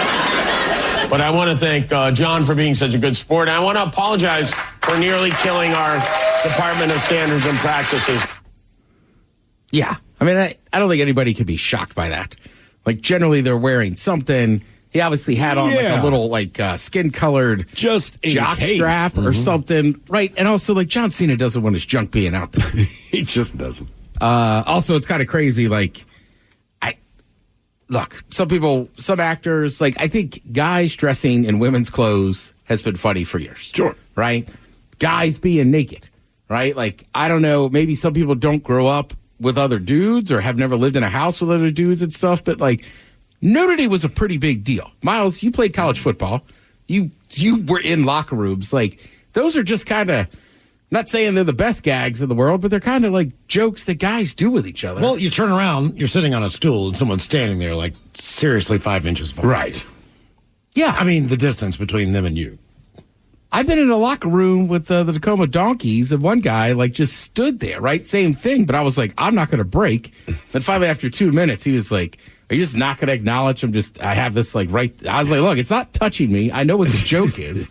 So a lot of the stuff online is John Cena, I don't know, had done some skits before in drag and this and that. And now that he's naked on TV, it's the Illuminati putting him through his final embarrassment before he gets super famous. Aha. Now, I would also venture to say John Cena will be in more stuff to begin with because he's in with The Rock and that TKO partnership that has, UFC stuff involved, has all, movies and this and that. And also, people kind of forget, like, those WWE superstars, like, they might not be movies you watch a ton of, but, like, those guys are in movies. Yeah, they're out there. I know The Miz has been in a bunch of them. They're just not, like, massive blockbusters, but it's like, they do their thing. It's almost like a Hallmark movie for wrestling fans. Yeah, it kind of is. Right? Because, like, people will go watch them. They have a built-in audience. So, I don't know. That one was just kind of crazy to me. I'm like, I shouldn't say that. Like, I enjoy conspiracy theories also sometimes that have just been proven true that we never talk about anymore. Which brings me to my next point. Finally finished my latest drug show on Netflix. Mike, you were out of town the first week we talked about it, but just kind of how the prohibition of a lot of stuff, as we realized, just doesn't work. So they were doing one on alcohol and just showing how back then there was one gentleman, like criminal, and he would just skirt the rules enough. But then after World War I, the Coast Guard's like, all right, these dudes know how to fight and shoot weapons. Let's expand the barrier of where the Coast Guard can go, and let's arm them. So they end up taking him down. He doesn't do a bunch of time, but that kind of flips the switch. Now you have real gangsters involved. There's violence. Obviously, we saw that, and we end up repealing it. So last night was interesting because they were talking about marijuana and everything. And, Miles, I know you know a lot about this stuff. That's not a weed joke. Like, you care about it. Just when you look at, like, California, like, if you saw the numbers of how much marijuana is produced in California, but with all the rules and regulations from each state, and then it's still not federally legal, it's like basically only 20% of it ever gets into the legal stores, and almost 80% of it is still going to be black market stuff. And some of that black market is just, they got to get the weed from California to like who was the latest state? Was it Massachusetts or Ohio? Yeah. Right. Like, well, they got to get weed there because those people there, it's like, hey, it's like if I tell Mike he could open a store, but then the date I get him to open the store, he can't grow anything before his store open. Like, he's going to open the store, he doesn't have jack. Yeah. Now, all of a sudden, if I show up from California with my golden backpack, you know what I mean? He'll have supply and this and that. So that, I don't know. It's just weird. And again, I'm not for all-out anarchy and everything else, but I'm just like, we got to look at the prohibition on some of these things because they just make the problem worse. I watched another episode on opiates. I think at this point, there's a conspiracy theory I'm down with. There's a clear line between early 2000s, the amount of opiates being out there, the amount that the doctors are doing it, the legislation that have been pushed through, and then these drug companies that are just like, yeah, take a trip, just provide this much medicine, right? And people don't know. It comes through your doctor. You go, it can't be that bad for me. And they all get strung out. And they're just a lot of people sad stories, right? And Miles, again, you know better than anybody. Like that area you grew up in, you talk West Virginia, Kentucky, right? Louisiana, all that stuff in the Appalachian, just devastated. And the town that I was born in, the sheriff got shot in front of their office because he was trying to bust a guy who was, distributing opioids from a doctor in that town. Right, like they didn't go to the doctor; they went after the guy. So the guy who was distributing it, he just said, I'm tired of this. I'm just going to go and shoot and kill the sheriff. And he did. Yeah. And everybody knew the sheriff. Like it's a small town. We're not going to say any names, but when every TV market, right, is going to have some sports guys, right? Like, you got Aaron Levine over there. You got Paul Sylvie, right? Chris Egan, but there's some of them are legendary in their market. So we were in Baltimore. We knew a guy who was an awesome guy. Got struck out of the pills and got busted breaking into his neighbor's house. Very similar to, what happened to Ryan Leaf. Just the level of addiction and where he was and the things just to get his hands on the drugs. Yeah, it's wild. I want to say the same thing that Ryan Leaf did. He broke into a neighbor's home who was elderly, who had the pills, and he stole the pills and got caught. Yeah. And again, like the woman that does the show, she's an ex-CIA agent who grew up overseas with her parents that were operators. Right. So, she's just like, to her credit, she's like, look, it's hard for me to say this, but she's like, I'm not positive we're doing the right thing. So pretty interesting stuff. And man, and look what fentanyl's doing now. This is going to be another. To me, as far as the number of overdoses and how dramatic that. Look, you can do crack cocaine. It will eventually kill you if you do it all the time. Right. It is a dangerous drug. I'm not dismissing crack cocaine in that epidemic. I just think fentanyl is so much more dangerous as far as the numbers. To think it is. And what it's doing. Just by the nature of what it is. Yeah. It's right. And up until the 70s or 80s, those drugs, there is time and place, right? Like we had a guy that called in, was it last week or yesterday, with a catastrophic injury. And he's like, they had to give me some fentanyl. Like, right. In very unique cases in a hospital room, you need that stuff.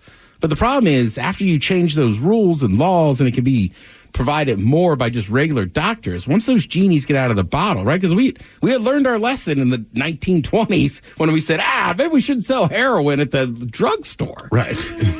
And cocaine. Yeah, it was everywhere, right? I mean, hell. Morphine.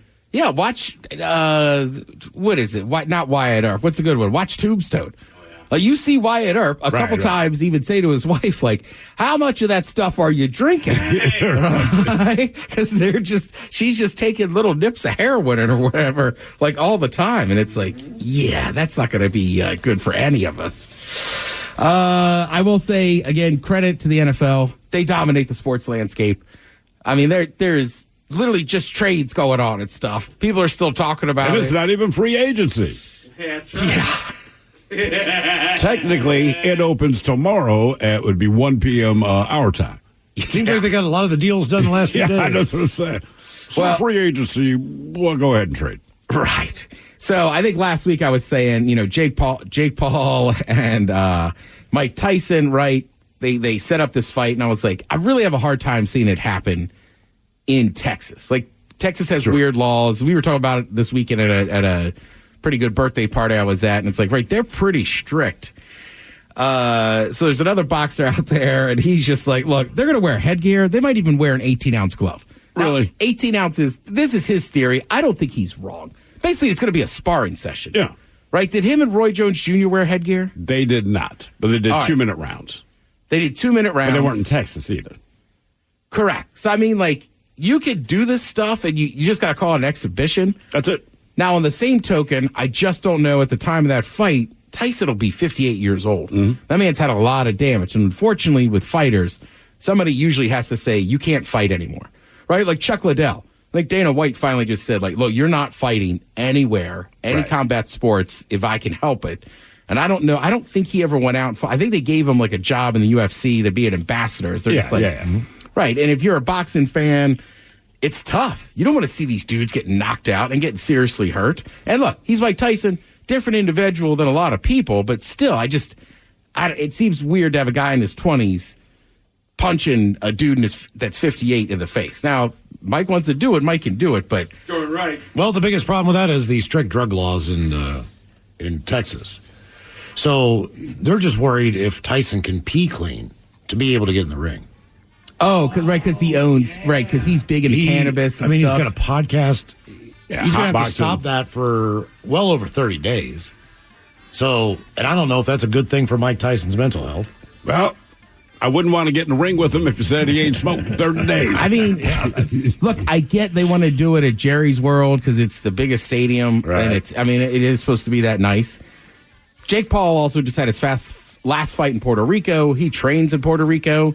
I feel like things are a little looser there. I wouldn't be shocked if they actually try to get it to go down if it's somewhere outside of there. Or they're going to have to go to like Florida or Wyoming where they have the bare knuckle championships. Because other states, rough and rowdy like they do in West Virginia. Yeah, other states just won't sanction that ass. Let two guys from a trailer park just battle that out over a property line dispute. If you like college hoops, there's a lot of it on. I want to say Gonzaga's playing tonight. That might be the West Coast Conference Championship. So basically, you're going to have the smaller conferences do their stuff now, the first couple days. Wednesday and Thursday, you'll get into Big Ten, SEC, ACC, all the big conferences, and most of them finish up on this weekend, either Saturday or Sunday afternoon, then the selection show. Thank you, Ted. We appreciate it. You're listening to The Men's Room. 1, 2, 3, 4. Those are numbers, but you already knew that. If you want to know what number you're going to pay each month for your car, use Kelley Blue Book My Wallet on Auto Trader. They're really good at numbers. Auto Trader. At Metro, get an iPhone 12 with 5G and a dual camera system for $99.99. Take amazing pictures and share them instantly. And don't put up with life's yada yada. Yada yada. Like photo bombers. Zoom, crop out, Yada yada. and bye. You don't take yada yada in life, don't take yada yada from your wireless provider. Get iPhone 12 with 5G with no activation fees and nada yada yada. Only at Metro by T-Mobile. Switch to Metro, bring your ID. This offer isn't available for customers currently at T-Mobile or that have been with Metro in the past 180 days. eBay Motors is here for the ride. Remember when you first saw the potential? And then through some elbow grease, fresh installs, and a whole lot of love, you transformed 100,000 miles and a body full of rust into a drive that's all your own. Look to your left. Look to your right. It's official. No one's got a ride like this. There's nothing else that sounds like, feels like, or looks like the set of wheels in your garage. With over 122 million parts, you can make sure your number one ride or die stays running smoothly. So there's no limit to how far you can take it. Brake kits, turbochargers, engines, exhaust kits, roof racks, LED headlights, bumpers, whatever your baby needs, eBay Motors has it. And with eBay Guaranteed Fit, it's guaranteed to fit your ride the first time, every time, or your money back. Plus at these prices, well, you're burning rubber, not cash. Keep your ride or die alive at ebaymotors.com. Eligible items only. Exclusions apply.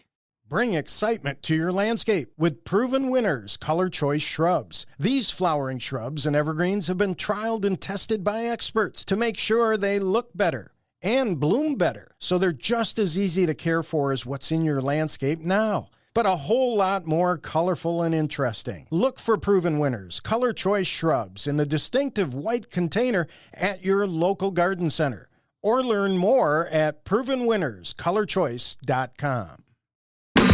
Now, it's time to hit the headlines. Here's Mike Hawk. All right, our top story. We go to New Orleans, where the police needed a few upgrades. The local headquarters has been in serious need of sprucing up as mold, deteriorating elevators, HVAC systems, and plumbing have all been causing an issue within the department. But the one that they didn't quite expect is the vermin. On top of the cockroaches that are plaguing the building, it seems that rats have found their way into the evidence locker and have found the stash of marijuana. Yeah. Drugs. Representatives admitted to reporters that the rats are eating the weed and they're walking around the headquarters, quote, high on the jazz cabbage. They're lobbying to relocate their headquarters. I didn't think, I've known that animals do have a natural tendency to go and find fermented fruits, to go and get themselves drunk. Yeah, it's almost like it's a natural thing. Right, but I've never heard of them, we really got to get into the weed. Deer eat weed a lot. Okay. And get straight up high. I mean, it's not really like a food source as much as it is I'm eating, but also I feel great. It's like saying I'm drinking beer because I'm thirsty. And I'm going to keep drinking beer, and I'm still thirsty, but also there's this side effect that I'm kind of enjoying, right? Yeah, this is kind of cool. Look, you might not like rats, but they're not stupid. Yeah, that's fair. Now, you know it's bad when they start lighting up. Hang on, man. That's a rat. That is a rat hitting the ball. Like, I know you're over there, Hunter, but just 1 second here. I'm going to take this thing real quick. In other news, down to Florida, where one man managed to make a nude beach even less attractive.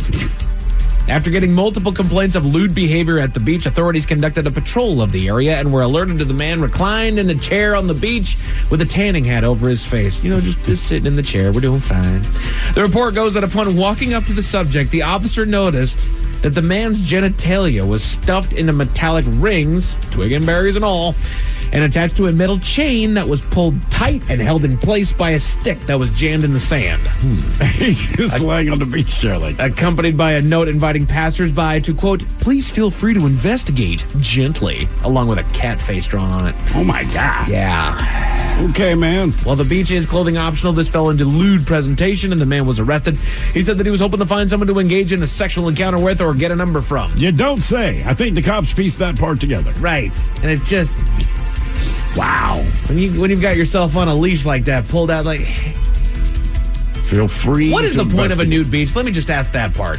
What is the point like being nude? Just to be nude. I mean, literally, that's it. People like being nude, and the people that like to be nude, here's a place that you can do that. Exactly. They don't encourage you to do that. Correct. It's like, no, this is about being naked, not being creepy. Right. There's a world of difference.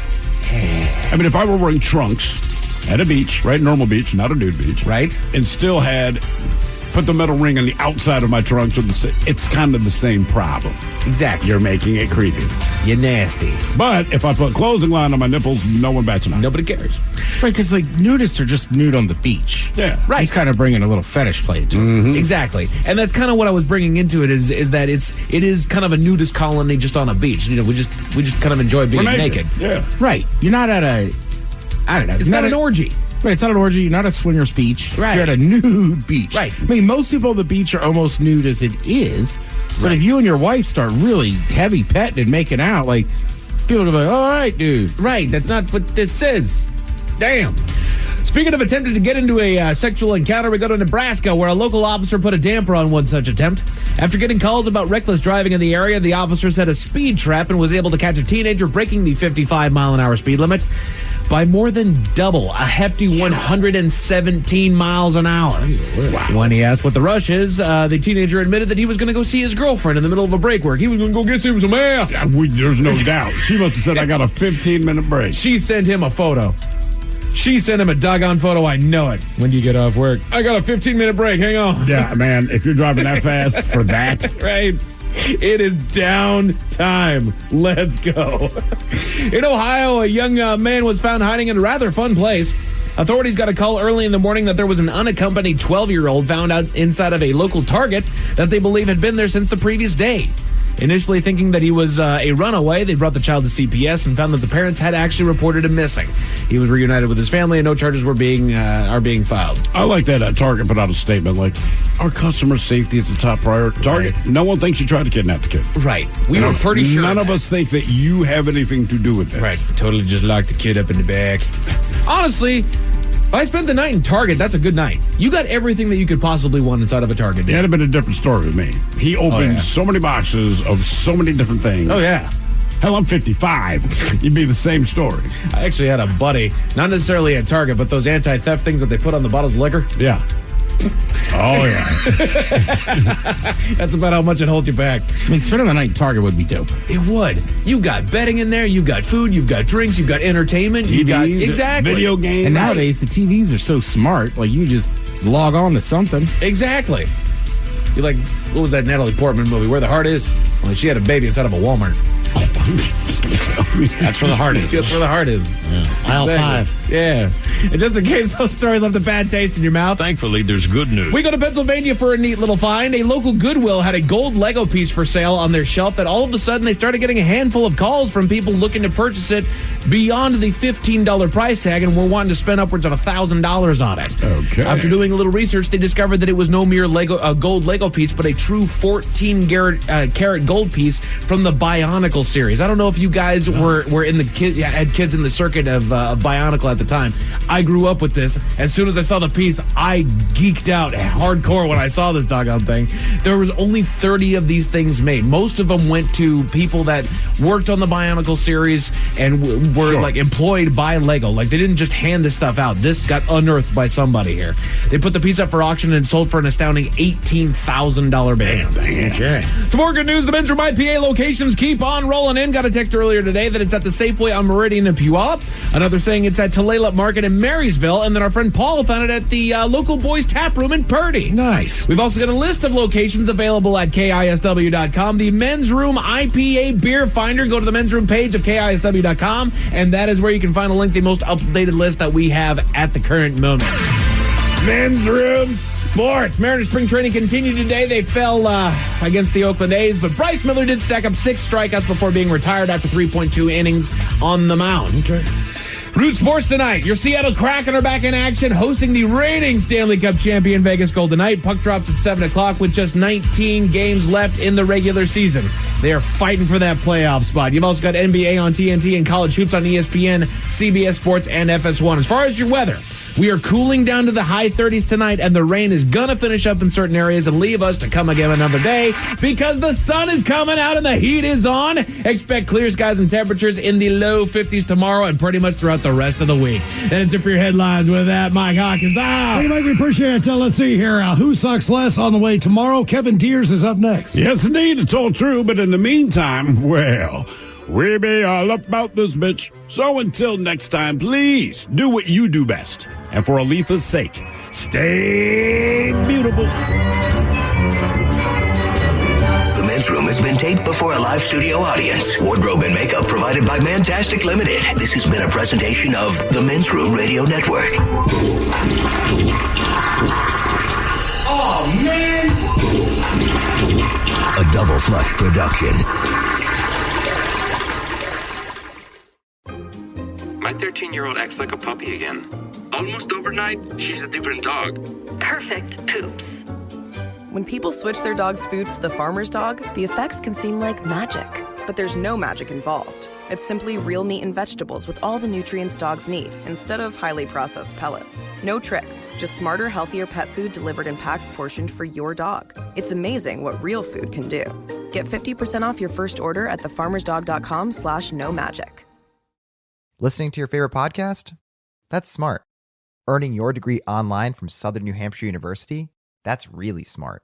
With 24/7 access to coursework, no set class times, and dedicated student support, you can go to school when and where it works for you. Low online tuition means you can even do it for less. And dedicated student support means we'll be with you from day one to graduation and beyond. Join a community of learners just like you. Go to snhu.edu today to start your free application. From executive producer Jimmy Kimmel. What's up, team? Just two people can't launch a brand. It takes a village. We are MMD Hollywood. Wowee. Which stands for medical marijuana. Due to restrictions, we can't tell you everything about our new reality series. But what we can say is the idea behind it is fully baked.